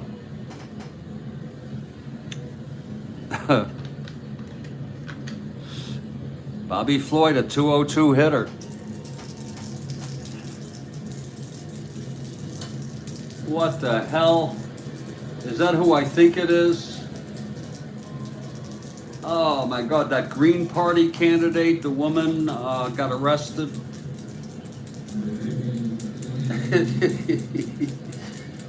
I think people need to get their shit together and understand.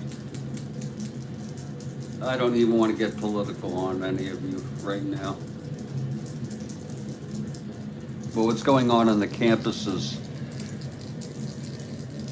The only good thing about it is there has not been any violence to speak of. I'm talking about serious violence. That's the good thing. We live in a country where you're allowed to protest.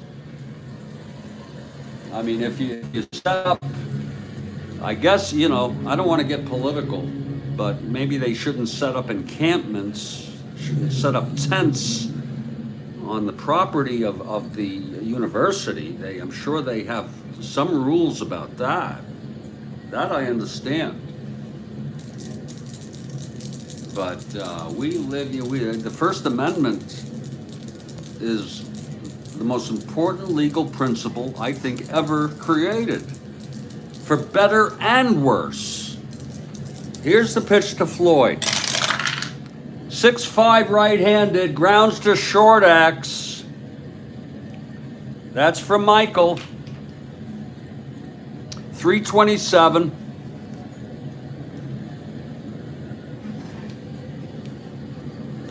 I'm definitely going to be combining these into one ambient game.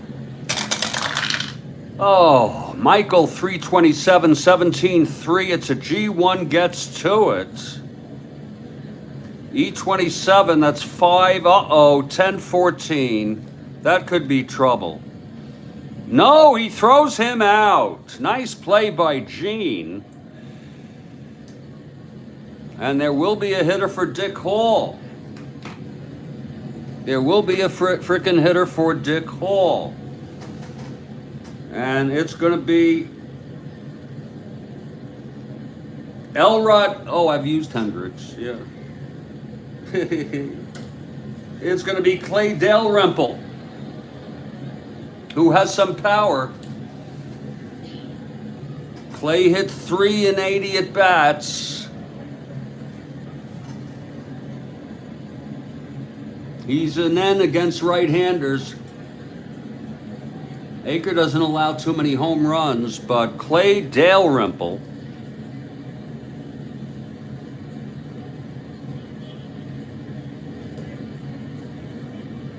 the last catcher available, should stay in the game. He should stay in the frickin' game. The only problem is Etchebarren bats fourth. We'll just have to take our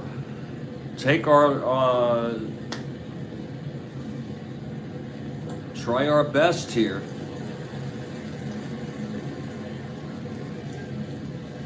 If anyone has any objections, let me know. I can use Dave May if you want, so that I have Dalrymple to replace Etchebarren if you want. I mean, how long do you let these catchers catch? You know?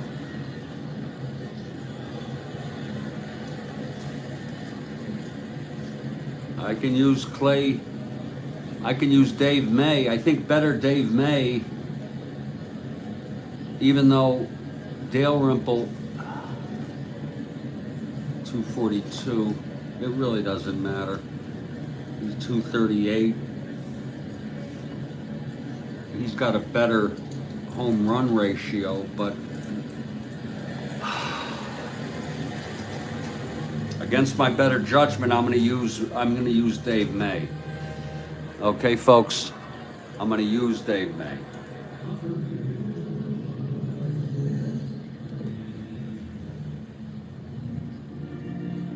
I'm really sorry. I just can't see using the last catcher. If any of you have objections, let me know. Please speak up. Here's May now. Facing Aker. He's got end power. He's got some home runs on his card.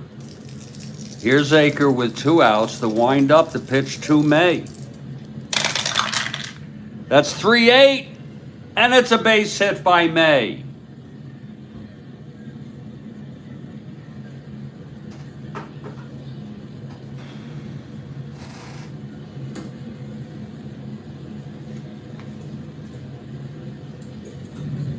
It would have been a ground out, a pop out, I'm sorry, by Dalrymple, but I don't believe in that. I believe it would have been a different role.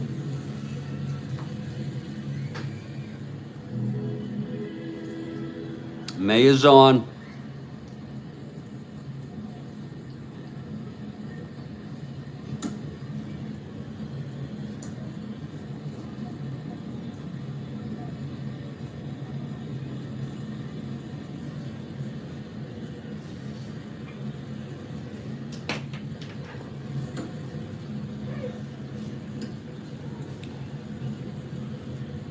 And here comes Buford now.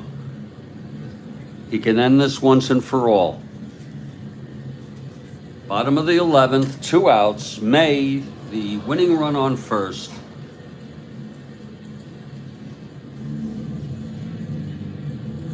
Not being held. Whoa, Aker a +4, +5. Max. Whoa, wait a minute, May.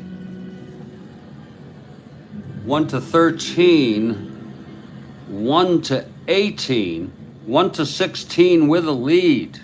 Whoa. He's being held. Do we send May? Do we send May with Buford?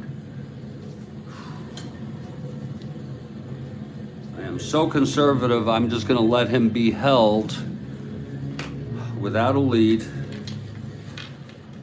and hope Buford hits a home run. And again, it's Kathy, you know, it's because they're batting now. There's nothing I can do but let Aker pitch. You know, you could walk Buford, okay, but why put someone in scoring position? Here's the pitch to Buford. May being held. That's 3-5 right-handed, and that is a base hit by Buford. It wouldn't have scored May anyway. He goes to second and holds.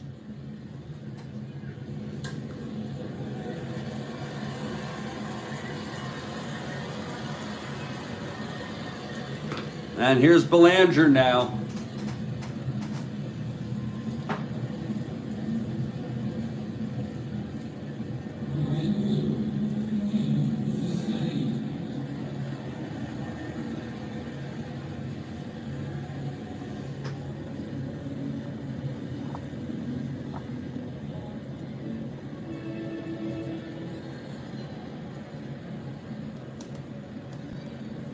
Okay, Aker.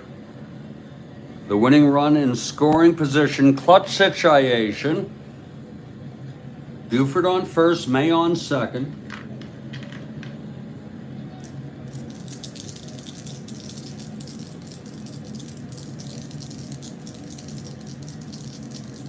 He has no clutch.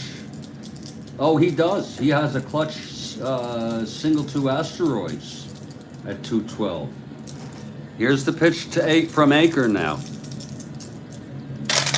There we go, 6-5 right-handed, grounder to short. With some luck, it's not going to end the ball game. 6-5 right-handed, ground ball short X Michael, 327. Here we go. Let's see if Gene can get to this.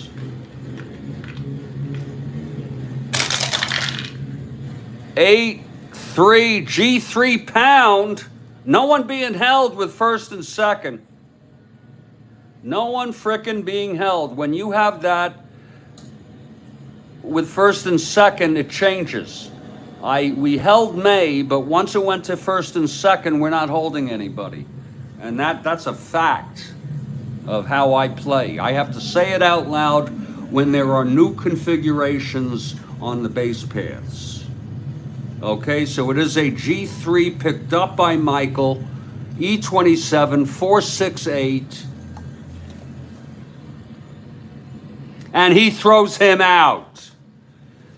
And we're going to the 12th. And folks, I like to just show you the integrity. Okay? When I have, these are not snoozers, Kathy Harden.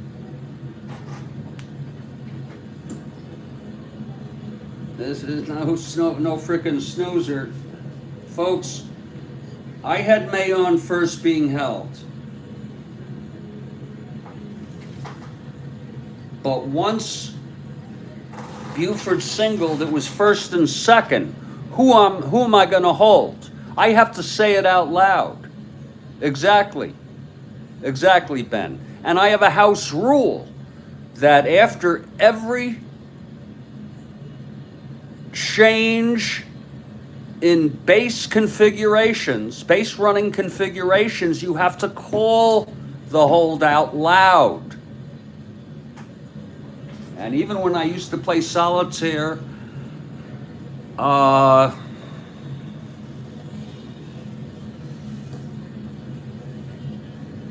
alone, without broadcasting, I would say you have to do it out loud because I can't think it, just if I think it, come on, that's it. Say it out loud. So, Aker strands 2. We've gone 11, and there's going to be a new pitcher for the Orioles. All is done.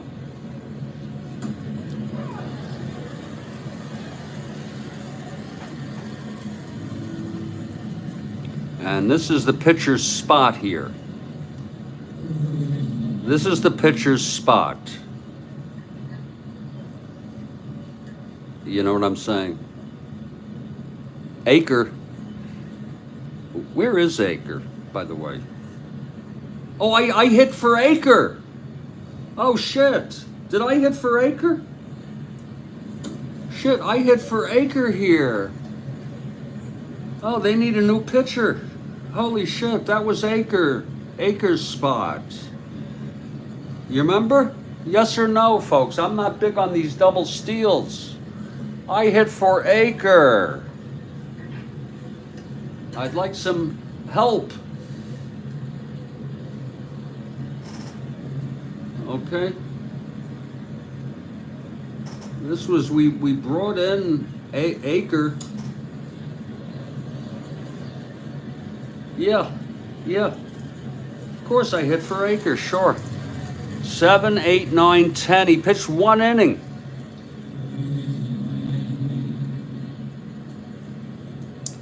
Seven, 8, 9, 10.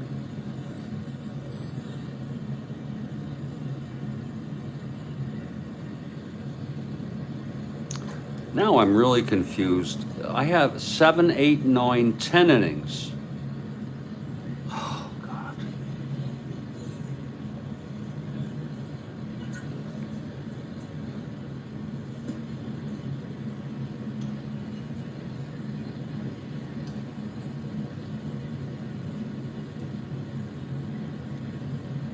Did Hamilton pitch 2?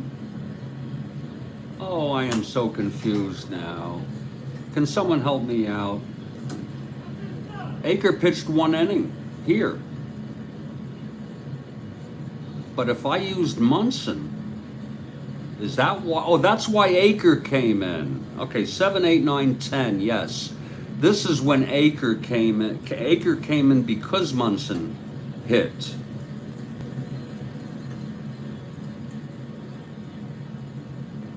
Right? Well, let's go back again. 7 2/3 here for Downing. Then we brought Hamilton in. And Hamilton pitched here, here, and here, putting Kenny in that spot. And then here, yes, so he only pitched 1 inning. I need a new pitcher. That's right. 1 inning. Thank you. Thanks, Ben. You know your stuff. I'll tell you, the Yankee relief pitching has been good. They need a new pitcher. Actually, wait a minute. Well, Munson's out. He came into pinch hit and he's done, sure. But there's a new pitcher here.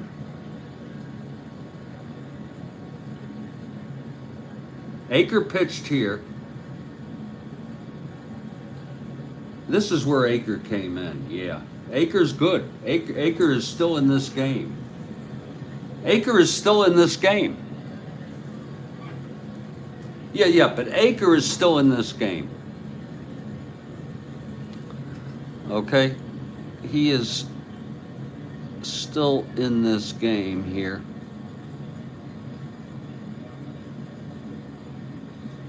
Because again, yes, Acre is still in this game, yeah. What's needed is a new pitcher for the Orioles.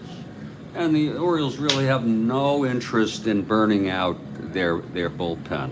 7, 8, Hall pitched 3 frickin' innings. Can you believe that?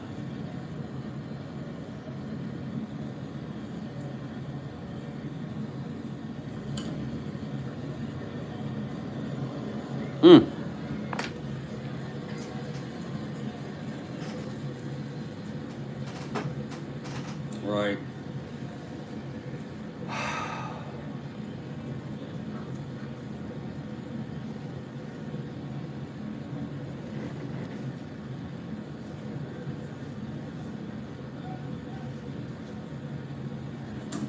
I used a lot of frickin' people.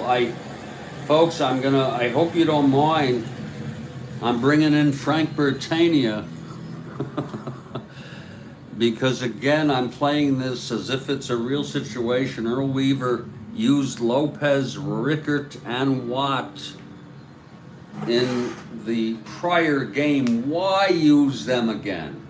Why frickin' use them again when you have already clinched the frickin' division? Okay? And I know Britannia looks juicy there with a 5.62 ERA, but I have no interest in frickin' burning these frickin' people out. I guess I could bring in Lopez if he didn't pitch on the 18th. I'll check on that since he's not one of our most coveted relievers. And we're gonna have Kenny, a left-hander, due up, and Lopez, a left-hander. Horace and Gene, both switch hitters, doesn't matter. I'll bring in Marcelino if he did not pitch on the 18th.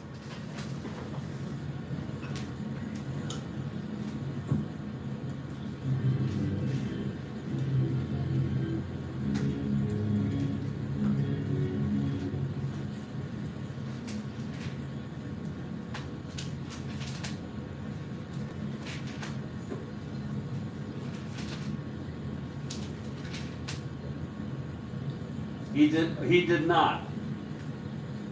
He did not. So he will. Lopez will come in. I think that's a happy medium. I think it's fair to both sides to not put in Britannia with the 5.62 ERA left-hander. Instead, we'll bring in Marcelino Lopez. We don't need to frickin' be using Watt or Rickert. We already used Hall because he hadn't pitched in a while. So Lopez taking his warm-ups here in a game, top of the 12th, 5-5 ball game.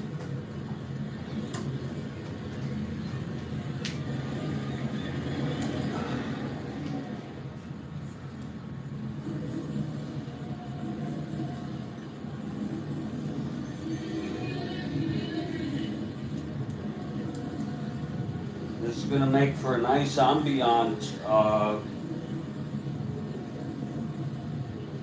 ball game.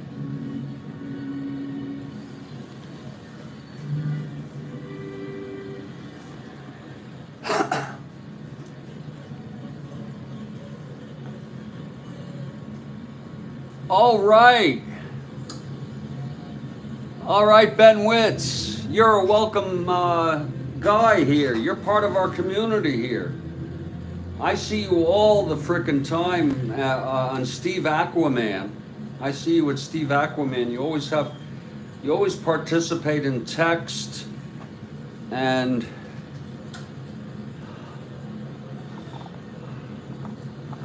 you're a very welcome addition. You're bouncing around. I think Aqualung has something later, and Sports Time Machine. You might want to consider broadcasting some of your games. Lopez out there taking his warm-ups. And I'm going to take a little warm-up myself, if you don't mind. Woo!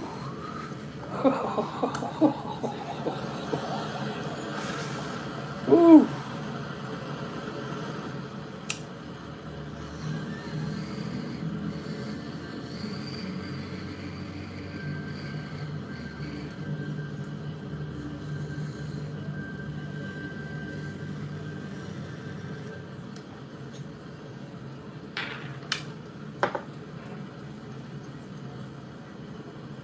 Oh, Ben. Don't worry about it, Ben. Go for it. I'm still trying to get used to the rules of SOM play also.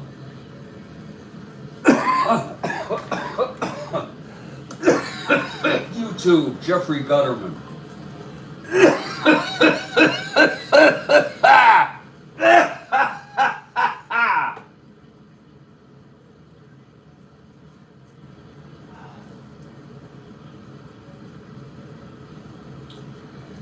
You're a good guy.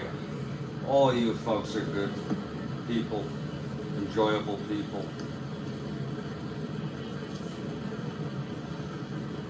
Here's it, Yankees. There it is live right there.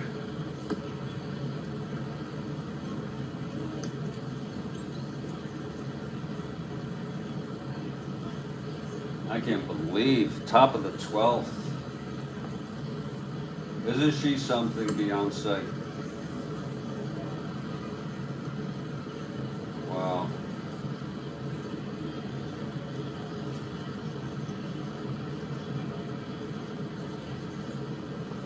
Oh, Lord help me, God.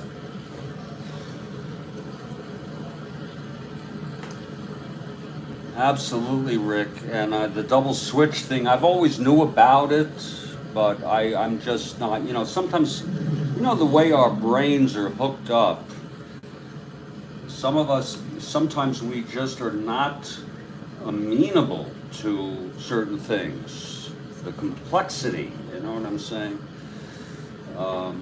But I think that this game has been played fairly and accurately. Not perfectly, but, and the only thing people could call me on is not using Frank or Brooks or Boog.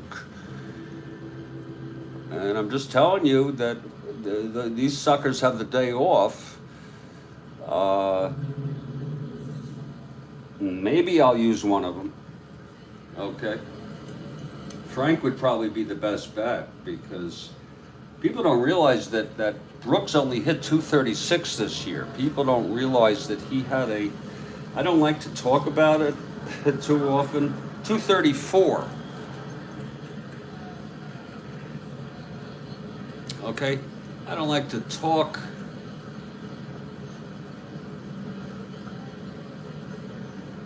about it that often. Okay? But he is still Brooks Robinson. He still hit 23 homers.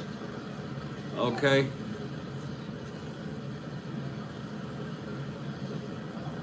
He doesn't have a high strikeout ratio. And he's a frickin' 1. Surprisingly, though, he's an E14. I don't know if that's not so bad. That's like an error every 9 games. You know. Yeah, the best of them make errors. I'm going to go use the lavatory. And the only person who says they feel absolutely possibly able to come up if needed is not Frank Robinson. He has a terrible groin injury. Okay? I mean, it's bad.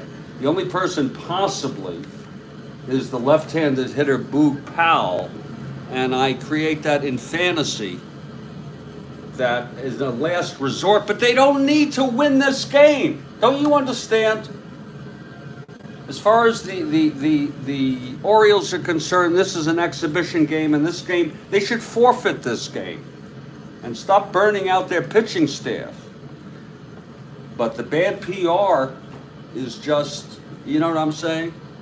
But an argument could be made to forfeit games when you are way ahead or have clinched your division and you don't want to burn out your frickin' pitching staff.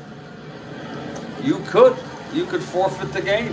You could just have the team be ordered to go in the clubhouse. Don't come out. But do you understand the rationale, folks? Rick, do you understand the rationale? And this is not the first time I've brought this up. I'm going to go take a quick one, and then we're going to get back to this top of the 12th. Lord.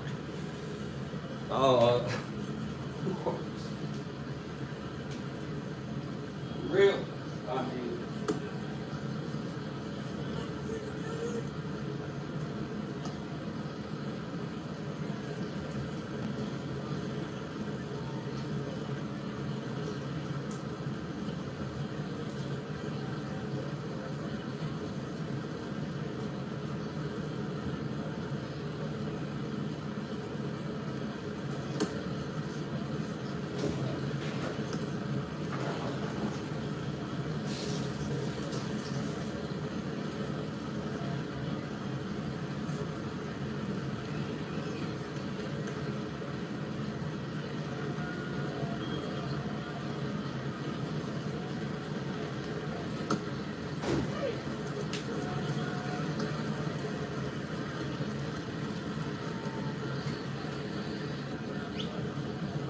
um, just to let you all know, tomorrow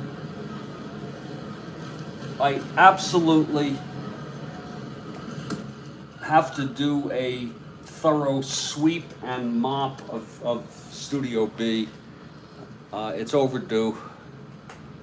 Yeah, exactly, Ben. That's the only the PR issue that uh, the PR issue, Ben, of but also some of the true fans would appreciate it. Some fan, not true, but some fans would. I have a little morsel left here, and I think that Kathy, just to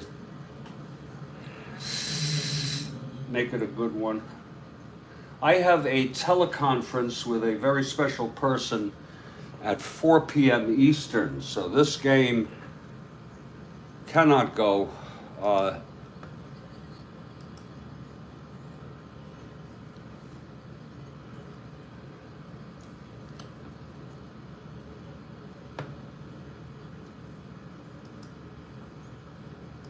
Past that, I don't think it will.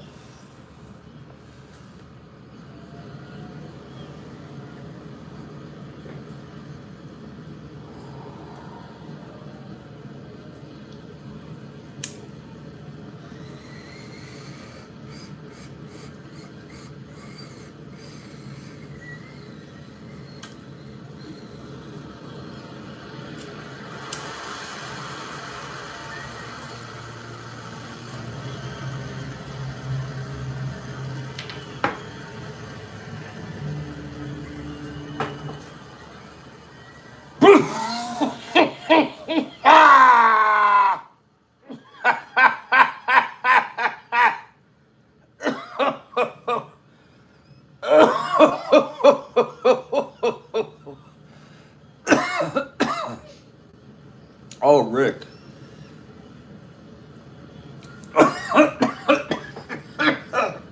You're so right.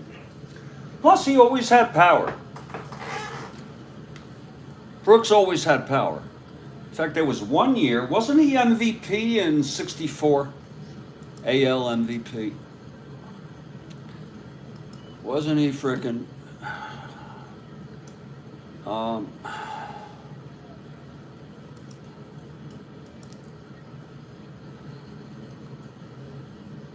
You know,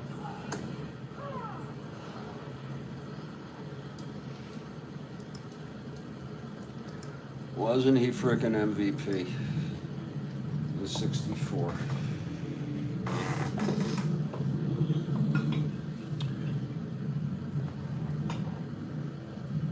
And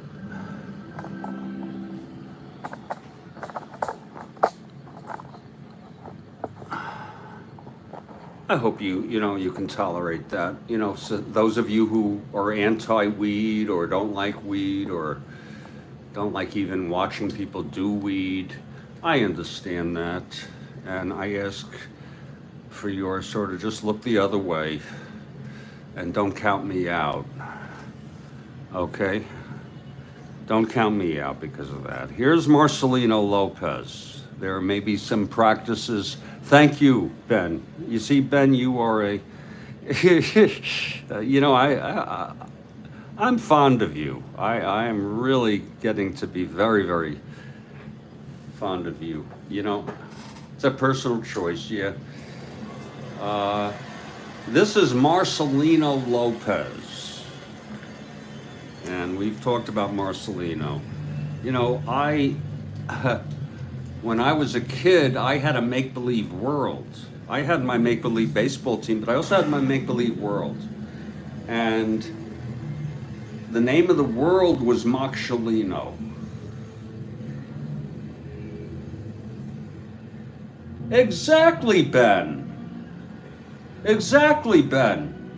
As long as you don't interfere with other people's rights and break laws. And I don't think it's I don't think it's unreasonable in a democracy with a First Amendment to say that you can't set up tents on the lawn of a university. Okay? You also can't obstruct. As far as assembly goes, I think you have a right to assemble. There is even a right, are you ready for this? There's a right to hate speech. But damn it, if there is hate speech, okay, and that's First Amendment. You can say what, but if there is hate speech, others have the right to condemn it. They can even return it with hate speech, which I don't think is a great idea. And as long as it does not get violent or infringe on the rights of others or break any laws, you can have a back and forth yelling even. Okay? You just can't cross the line. And then the last thing I wanted to say, which I think is yes, no enticement also, which by the way is that's a legal determination that is not easy to make. But there was one last important thing I wanted to say. Oh, yeah, here it is. Some people call it chaos, and I think this is important. I really do. Some people call it chaos, unruly. Again, if it's not infringing on these very specific laws of prohibiting certain speech, because the determination about free speech is made by the government officials in the end, and at the very end of the day, judge. But the point I want to make is, if you think this is chaos, if you think this is messy, well, welcome to democracy, okay? Democracy is not always neat and tidy. Okay, I said it. And as far as this business with being anti-Zionist, there is no one definition of any word. And if you want, I will go to the mats with you. I'm not talking to you, Ben. I'm talking to everybody. To say that word meanings are undecidable.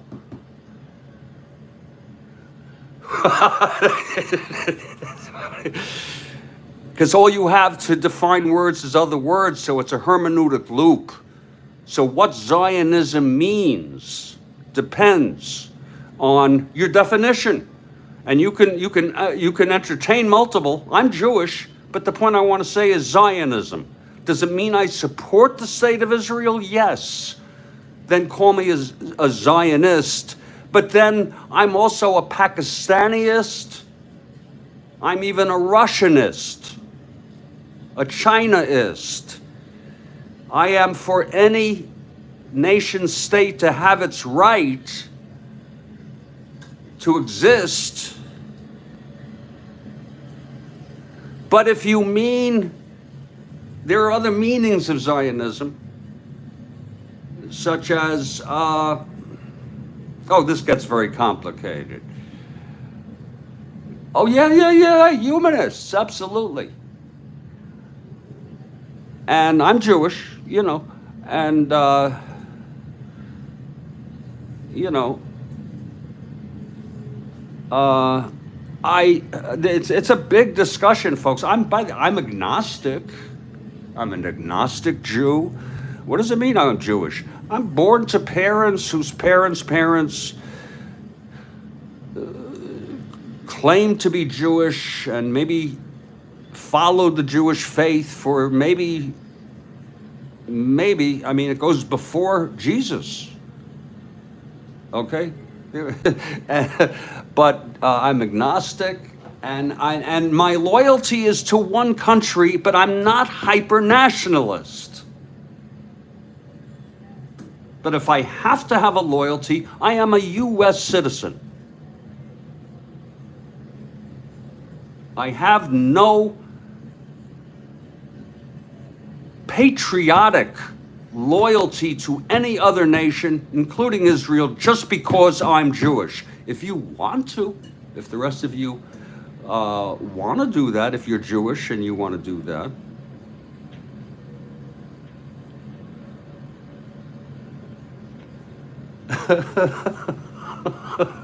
You're born white. You can't change that. You're going to switch from being atheist to following the tenets of Judaism, then I'm a Jew. How about, Ben? Sure, you're a Jew. Were you born Jewish?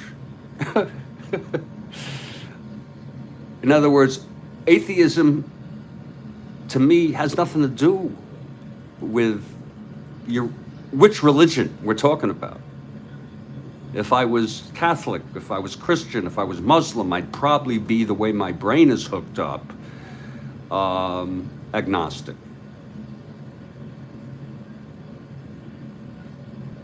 Now, if someone, your dad always said to us kids, German, Jew, and Kickapoo. Okay. Why, you Jewish, Ben? But anyway, folks, I'm sorry to get into that. I do think, and I know I let it all out, but I am not what I call a super Zionist. I am not and I'm a Zionist only if I'm allowed to qualify that it means, and the scope is very narrow, I support the state of Israel. Sure. And in fact, who knows what would happen if there was no Israel. But look, I think we've gotten way beyond the scope of this ball game. And by the way, this game has gone, I'm surprised, I'm over 2 hours ago, and more maybe. There's no way of telling when it's live. But the first game, before it was interrupted due to my coffee crisis, that frickin' game went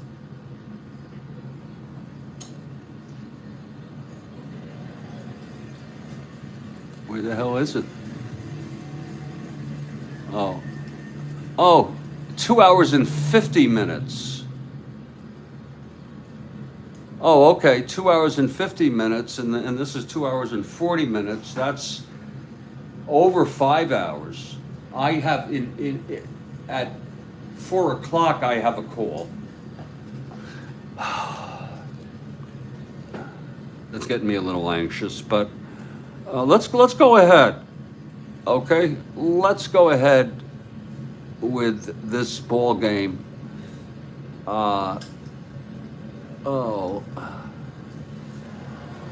Let's go ahead. I hope I can. Okay, Marcelino. Now wait a minute. Jerry Kenny is due up. Whoa, Jerry Kenny, look at that. Ain't that cool? That double switch is a sweet, sweet thing. Lord, thank you guys for helping me with that. I don't know why this thing keeps veering over, but I want to keep all the action in the cards. Yeah, move that shit. Yeah, there you go. There you go. Move that. Get that right. You got to watch it on the screen there. You can even go over just a little more because the edge of this dice, there we go. There we go. That's perfection.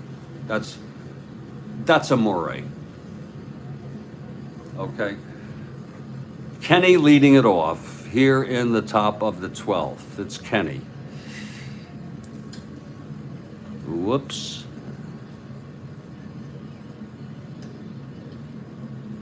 There it is. You see, every time you move it over, you're going to lose a little, but there we go. Okay, Marcelino. So I had this world called Machelino. M-A-C-H-S. Wait a minute. It was M-A-C-S-H-A-L-I-N-O.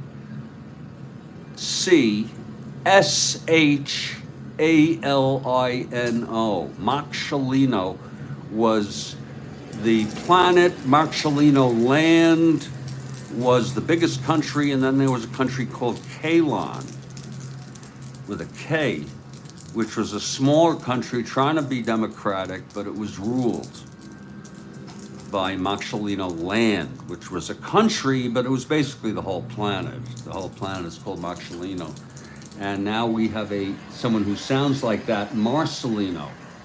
So we could go Machelino Lopez facing Kenny to get us started in the top of the 12th. Whoa! And I told you I need to clean my floor, but it was a 3. And it fell off.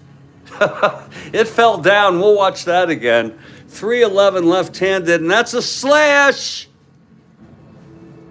Oh, but I think it's going to be caught by Kenny, by somebody.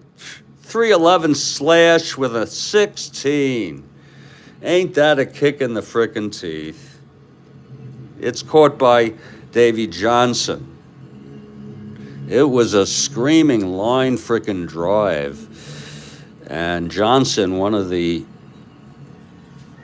top stringers in this ball game. We'll look at that again. It was a 3-11 left-handed ballpark slash. There it is.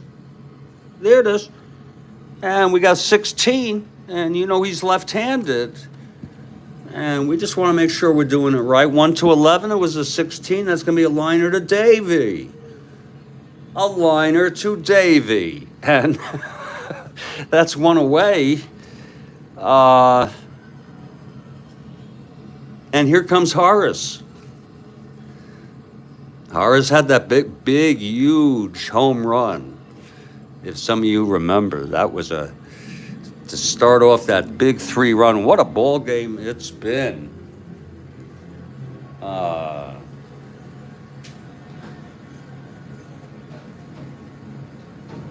am so fucking messed up in the head. I am so...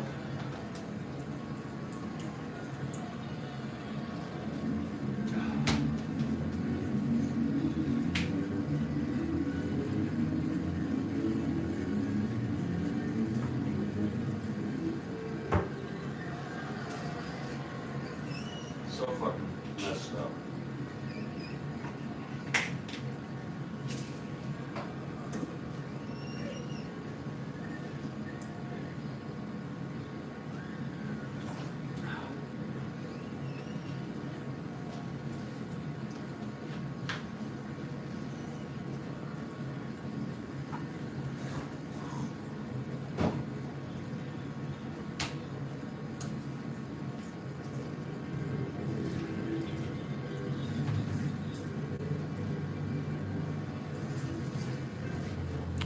Okay, here's Horace now.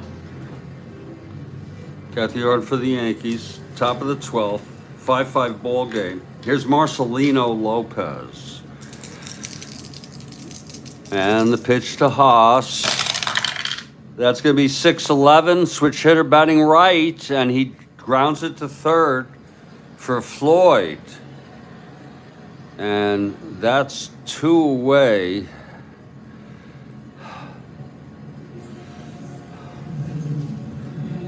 And Gene Michael, the batter, Etchebarren has caught all the frickin' way here. And I'm just hearing now, this is his last inning. This will be his last inning. Clay Dalrymple will be replacing him. Ellis says he's fine. Okay, it's an intuition. Here's Gene Michael. It's a long frickin' game, so please. 4-5 switch hitter batting right struck him out. And that will retire the side. Lopez, quite effective in his first inning of relief. Quite frickin' effective. And like I said, there's going to be Aker will come out for his second inning. That's where I got hung up. There's going to be a new catcher for Andrew, even though Andrew is a better hitter than Clay. In fact, they will bring Clay in next inning. That's what we'll do. You think he can handle it, Joel? You say Andrew's all right? Okay. That's all I needed to hear. That's all I freaking needed to hear. And you think Ellis is doing okay too? Or you do not know? You know, some of these guys will catch 2 games of a doubleheader, folks. You know, some of these guys are just.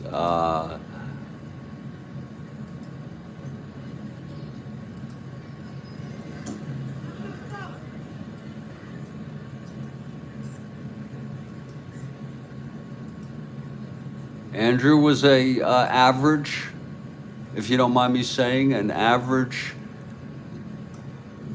catcher, if you will. He is a -1. Okay, let's give him that. Andy can go to 15, and then Orland doesn't know. Oh, shit. Oh, that's not fair. I think we'll let Ellis continue then. I have Jake Gibbs. I have Gibbs and Dalrymple. Okay?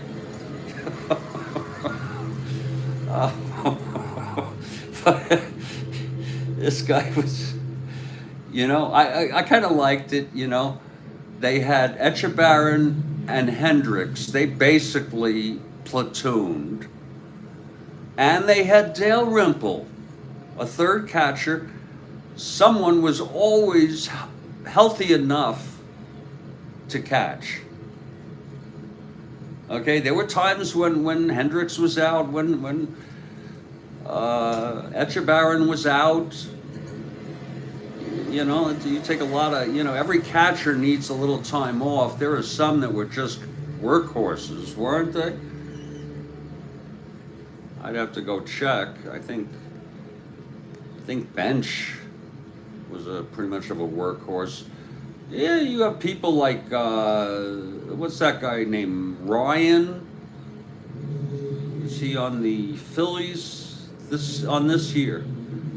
There's a couple catchers who are frickin' workhorses. Mike Ryan, is it? But Ellis, I'm hearing Ellis is going to be okay at least through the 13th. Then we'll have to reevaluate. I mean, I got to make some decisions here. But we know that Andy is okay. And we're heading to the bottom of the 12th. This is a chance for the Birds to put an end to this madness, okay? Which it has been. It will be Blair, Andy, and Kurt Monton, and Johnson. And Chico hit, I think, pretty well, didn't he? 297. They've got to score a frickin' run. That's going to be Aker, though. The right-hander in his second inning, a very, very elusive guy to me tonight, because I've just sort of realized he just pitched one inning. And he's going to face Blair, Andy, and Martin. Here's Blair.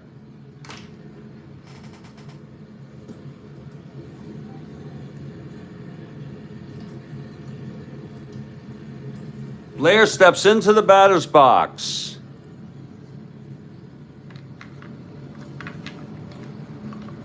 Aker gets the sign from Ellis. Oh, shit, I'm so sorry, Ben. I am so freaking sorry. He steps off the rubber for a moment. This was a day when you could step off the rubber.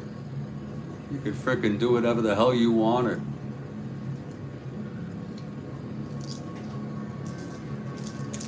Aker, the windup, the pitch to Blair. That's 1-5, and that's a shot out into the gap. It's dropping in left center. White has to run to pick it up, and Blair comes in with a stand-up double to lead off here in the bottom of the 12th.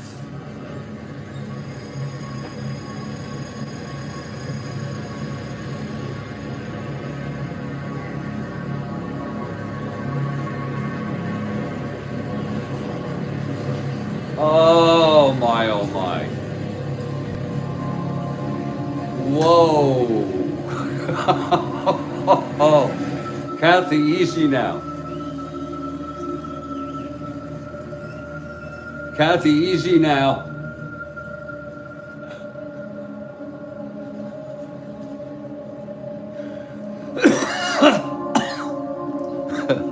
Which two disengagement rule you talking about, Ben? I have no idea. Really? What's going on, Bill? Bill, if you're just coming back, a lot is going on. My coffee maker broke. You knew about that. I had to dump it. I got a new one. And in this very broadcast, I assembled it and prepped it and used it and continued this frickin' ball game.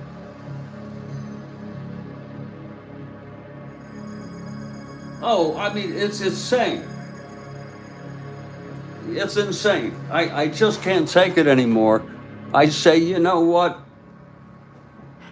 Screw it all, Ben. Yeah, you're here for the duration. And Steve Aquilung has arrived. I have a phone conference at 4 p.m. This game, the Orioles, I'm sorry, Kathy. The Orioles have to frickin' finish this nonsense once and for all. And folks, this is Kathy's not happy. I'm tired, Kathy. This is the second broadcast, folks. I'm gonna be combining this into two for it's over 5 hours. This is a super ambiance game. A leadoff double by Blair.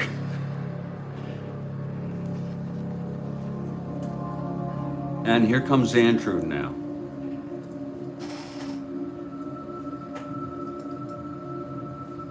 Oh, no, I've gone longer than that, Bill. Please. Now, Andrew can end this ball game with a base hit. And that's what we're resting on. We have Kurt Martin, 303 hitter. We have Davey Johnson, your perennial 280 hitter, your 280 type hitter. What did he hit? 280.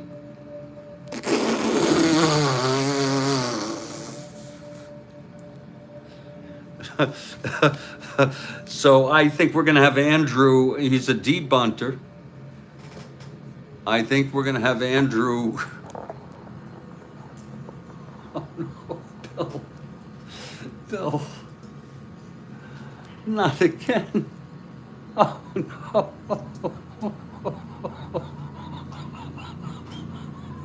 Not again. Oh, please. Oh. Shit.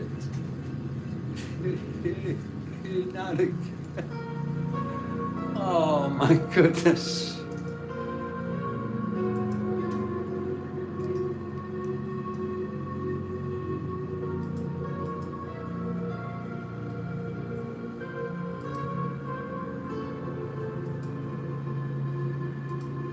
Not again.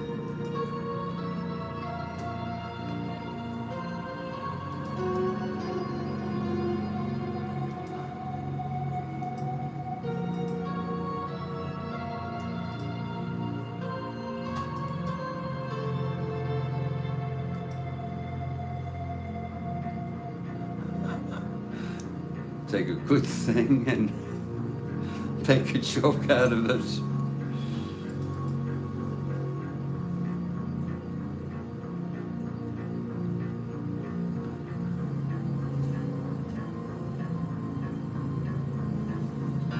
I can't even find it now.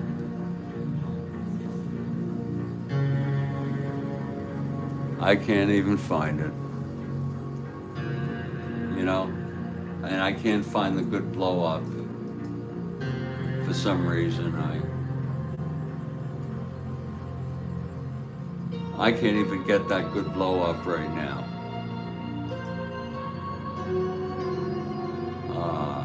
But I want to tell you something here.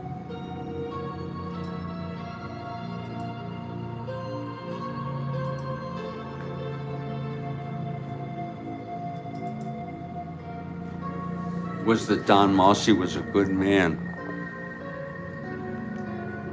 And I gotta believe that's him with his son.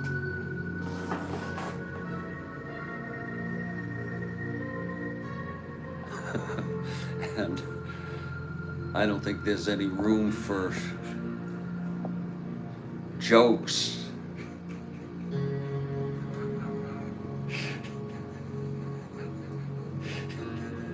I just wanted to show you. I just want to tell you, Bill, that Don Mossy is a multifaceted human being.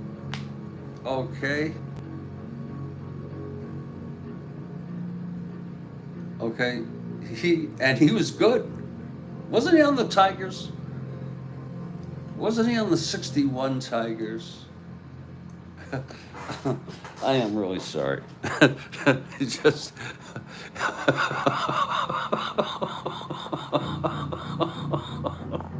It gets intense, people. Sometimes it gets very, very intense. Back to Andy now. Andy steps in the batter's box facing Aker. The winning run on second is Paul Blair. You're not looking at the score sheet on purpose. Think of it as radio just for the moment, the idea that unless you do follow the score sheet, it's Blair the winning run on second. Bottom of the 12th, 5-5. Aker on the mound for the Yanks. The pitch to Andrew. And that's going to be a 3-3. And it's a ballpark slash on a 17. Oh, right-handed. And that's going to be caught by Michael. Oh, my. What a pretty catch by Gene frickin' Michael. Oh, my Lord. My frickin' Lord, what a beautiful... Well, let's look at that again. Whoa, there was Etchebarren now.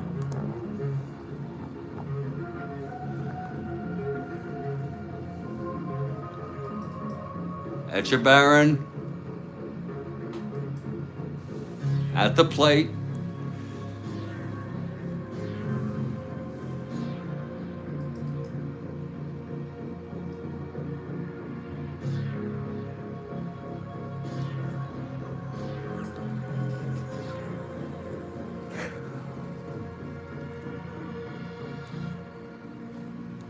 1 out.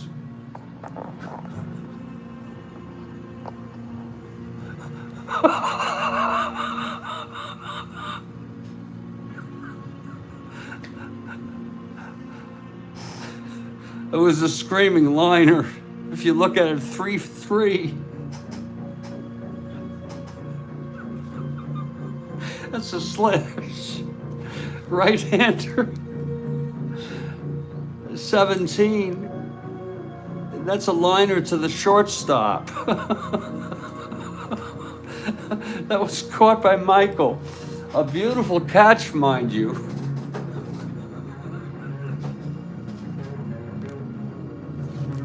And here comes Kurt Martin now.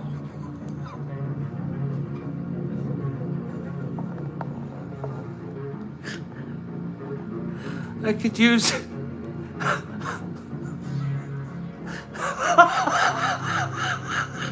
I could use this for every guy in the line. Here's Martin. No. No. Oh, folks. It's, you know, it helps a little bit. It helped me a little bit with my anxiety and everything. Oh, and how morbidly unhappy I am. But this helped a little bit.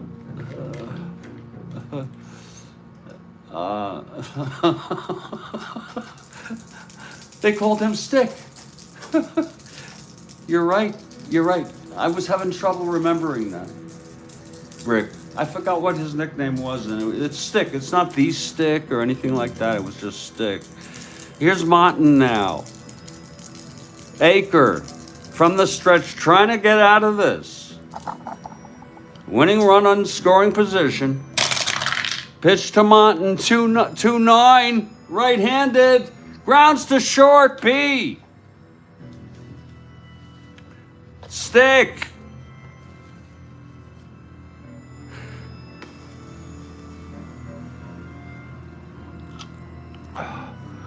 That's a 6.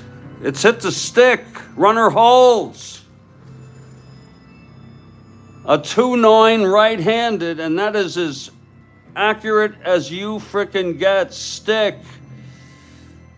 Sticking it to him.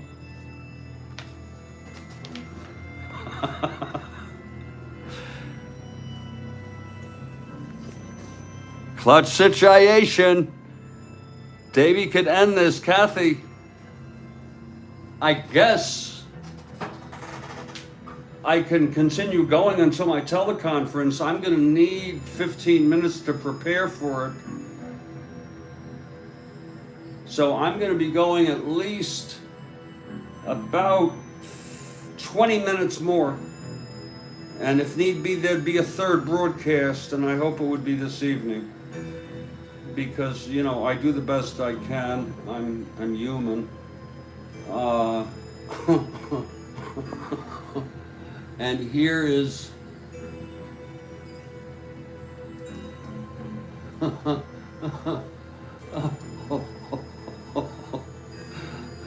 you talk about line up nicely.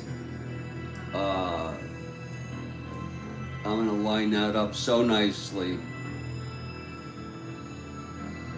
The problem is you can't get it perfectly lined up nicely, so I do a little compromise on both. Is Davey Johnson.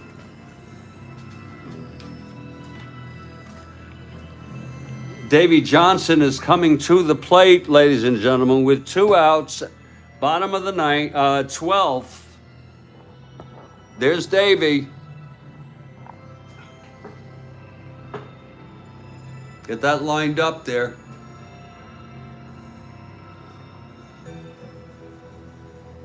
There it is. It's really lined up nicely on the left side. Actually, you should bring it down or drop. There you go. Get it down to shoulder length. There you go. Yeah, disregard the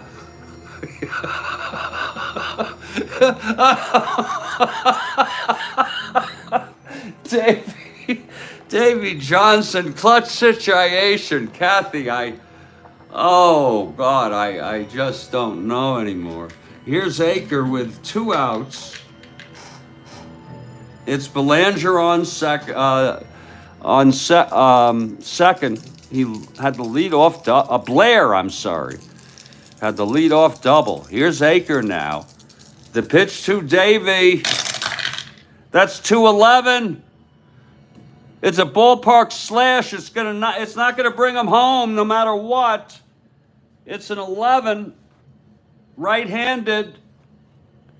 It is 11 base hits.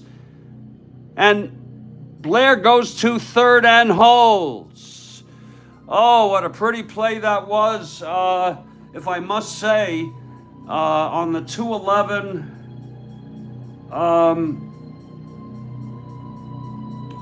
slash against the right-hander. The play by Mercer, throwing a perfect strike on one bounce. It was like a one bouncer to home. And Ellis, absolutely not tired. He is pumped.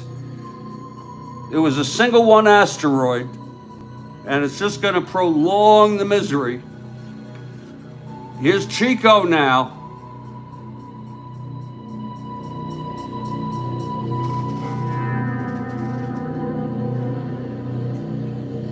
People very, very, very intense here. Some people kind of losing their minds. There's people dancing. There's people doing, will Chico be the man? There's some people talking in tongues. It has been a very...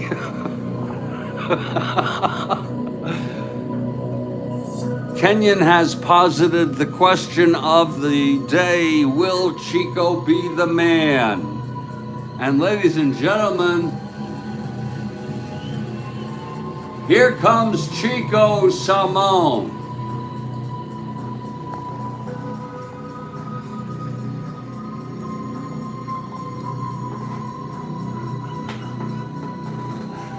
Woo!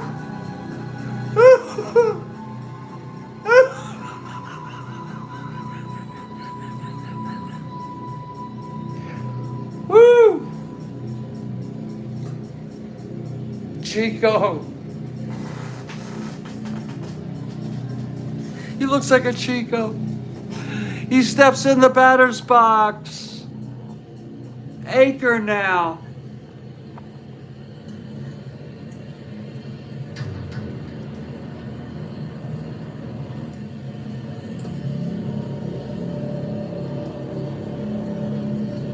Aker looks in. First and third, 2 down, Chico.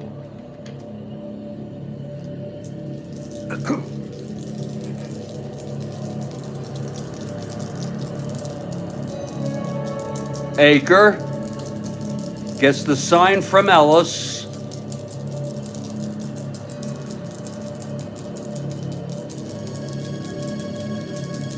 And the pitch to Chico. Oh, that's a 4-4 right-handed catcher X. This could be trouble. Lord help me. Lord help Johnny Ellis. A 4-4 pass ball, this ball game's over. If it's a wild one, this game is over. A 4-4 right-handed catcher X.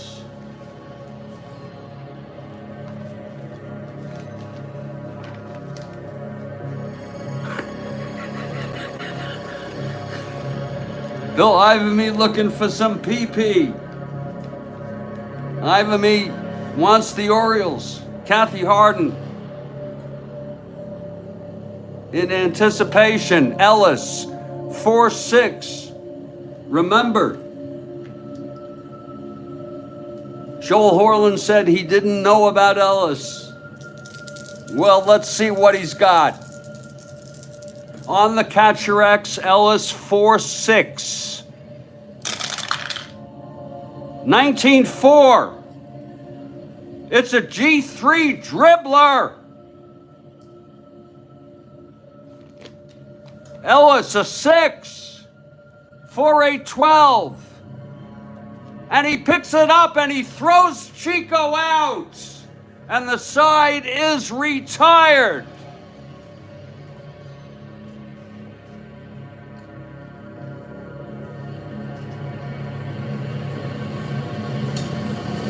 Whoa, whoa, what a beautiful play that was.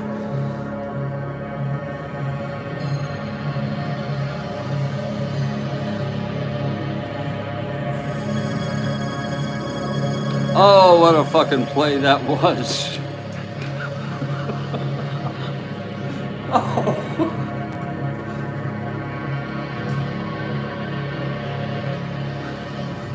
Oh, oh, Kathy. You gotta love it. You gotta love it. Oh, let's look at that again. What a play by, he pounced on that like it was a grenade. It was a 19 on the 20 die. And we had said that Ellis is a 4, but 19 going down is a G3 dribbler. Okay, and that was not a frickin' error. 4-8-12. He's got a good E rating. 6. Okay. And on a 4-8-12, it was nowhere to be seen. Nowhere to be frickin' seen. And on the G3, I don't care how many people are on base, with 2 outs, and I know this intuitively, this was first and third. Runner advances, but it's the final frickin' out. Okay, and infield was back. Refer to following chart, look at the result. Okay, that is an out.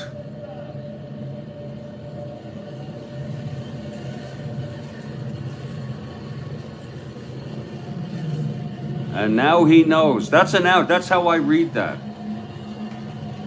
And folks, I am going to have to conclude this broadcast at this time.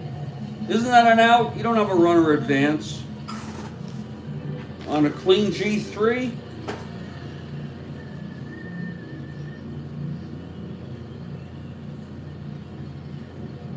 Oh, Grumble results.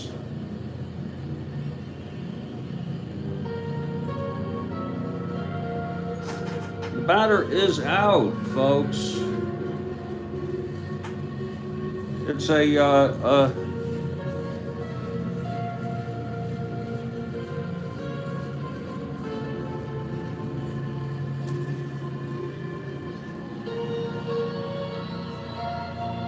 exactly, Ben. Thank you. I don't know why I get into some of these loops sometimes, but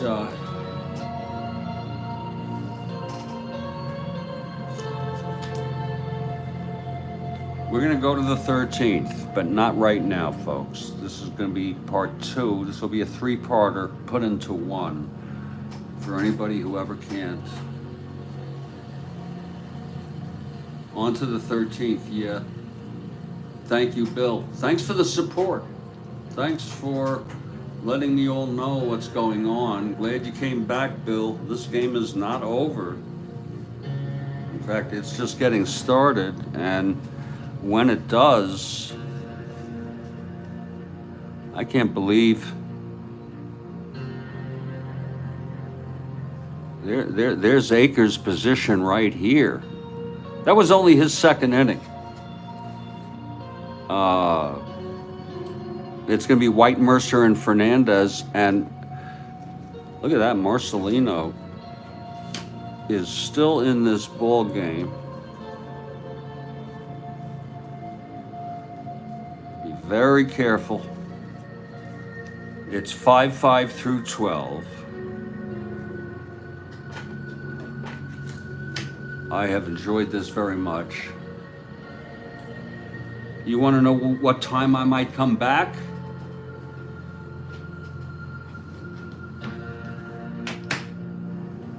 I might come back, I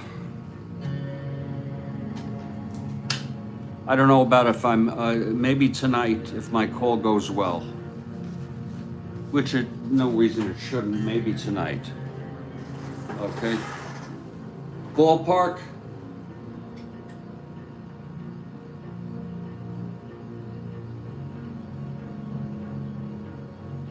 Maybe, because I would like to continue it for the absurdity of it. Let's say 4:30. Let's say 5 o'clock p.m. Okay? And if it's ever later than 5,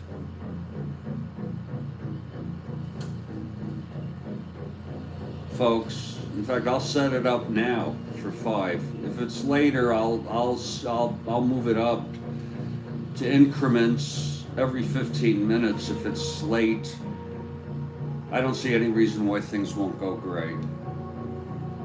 I worry about everything.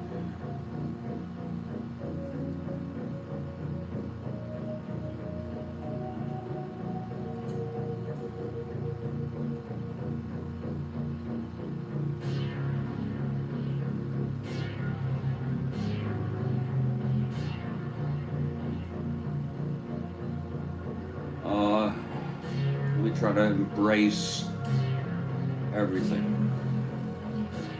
So I'm looking at a 5 p.m. start, folks.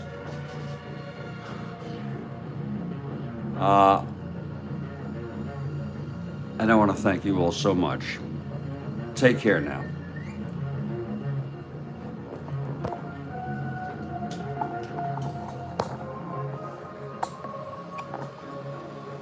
Thank you, Kenya. Thank you very much, Kenya. Thank you, Kathy Harden.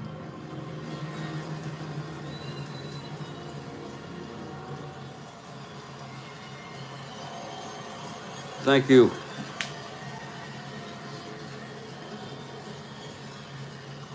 Thank you to Joel Horlin,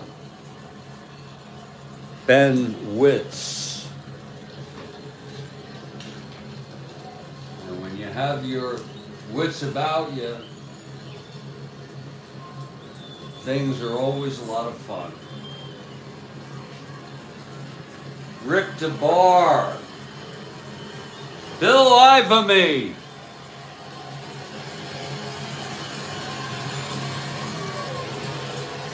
Steve Aquilon,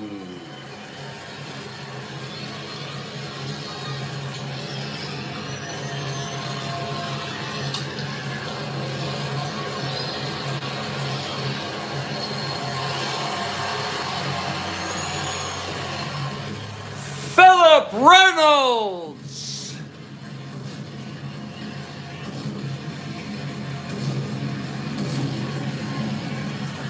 Kenyon Gray, Bill Ivamy, Ben Witz, Joel Horlin, and mostly good night, Kathy.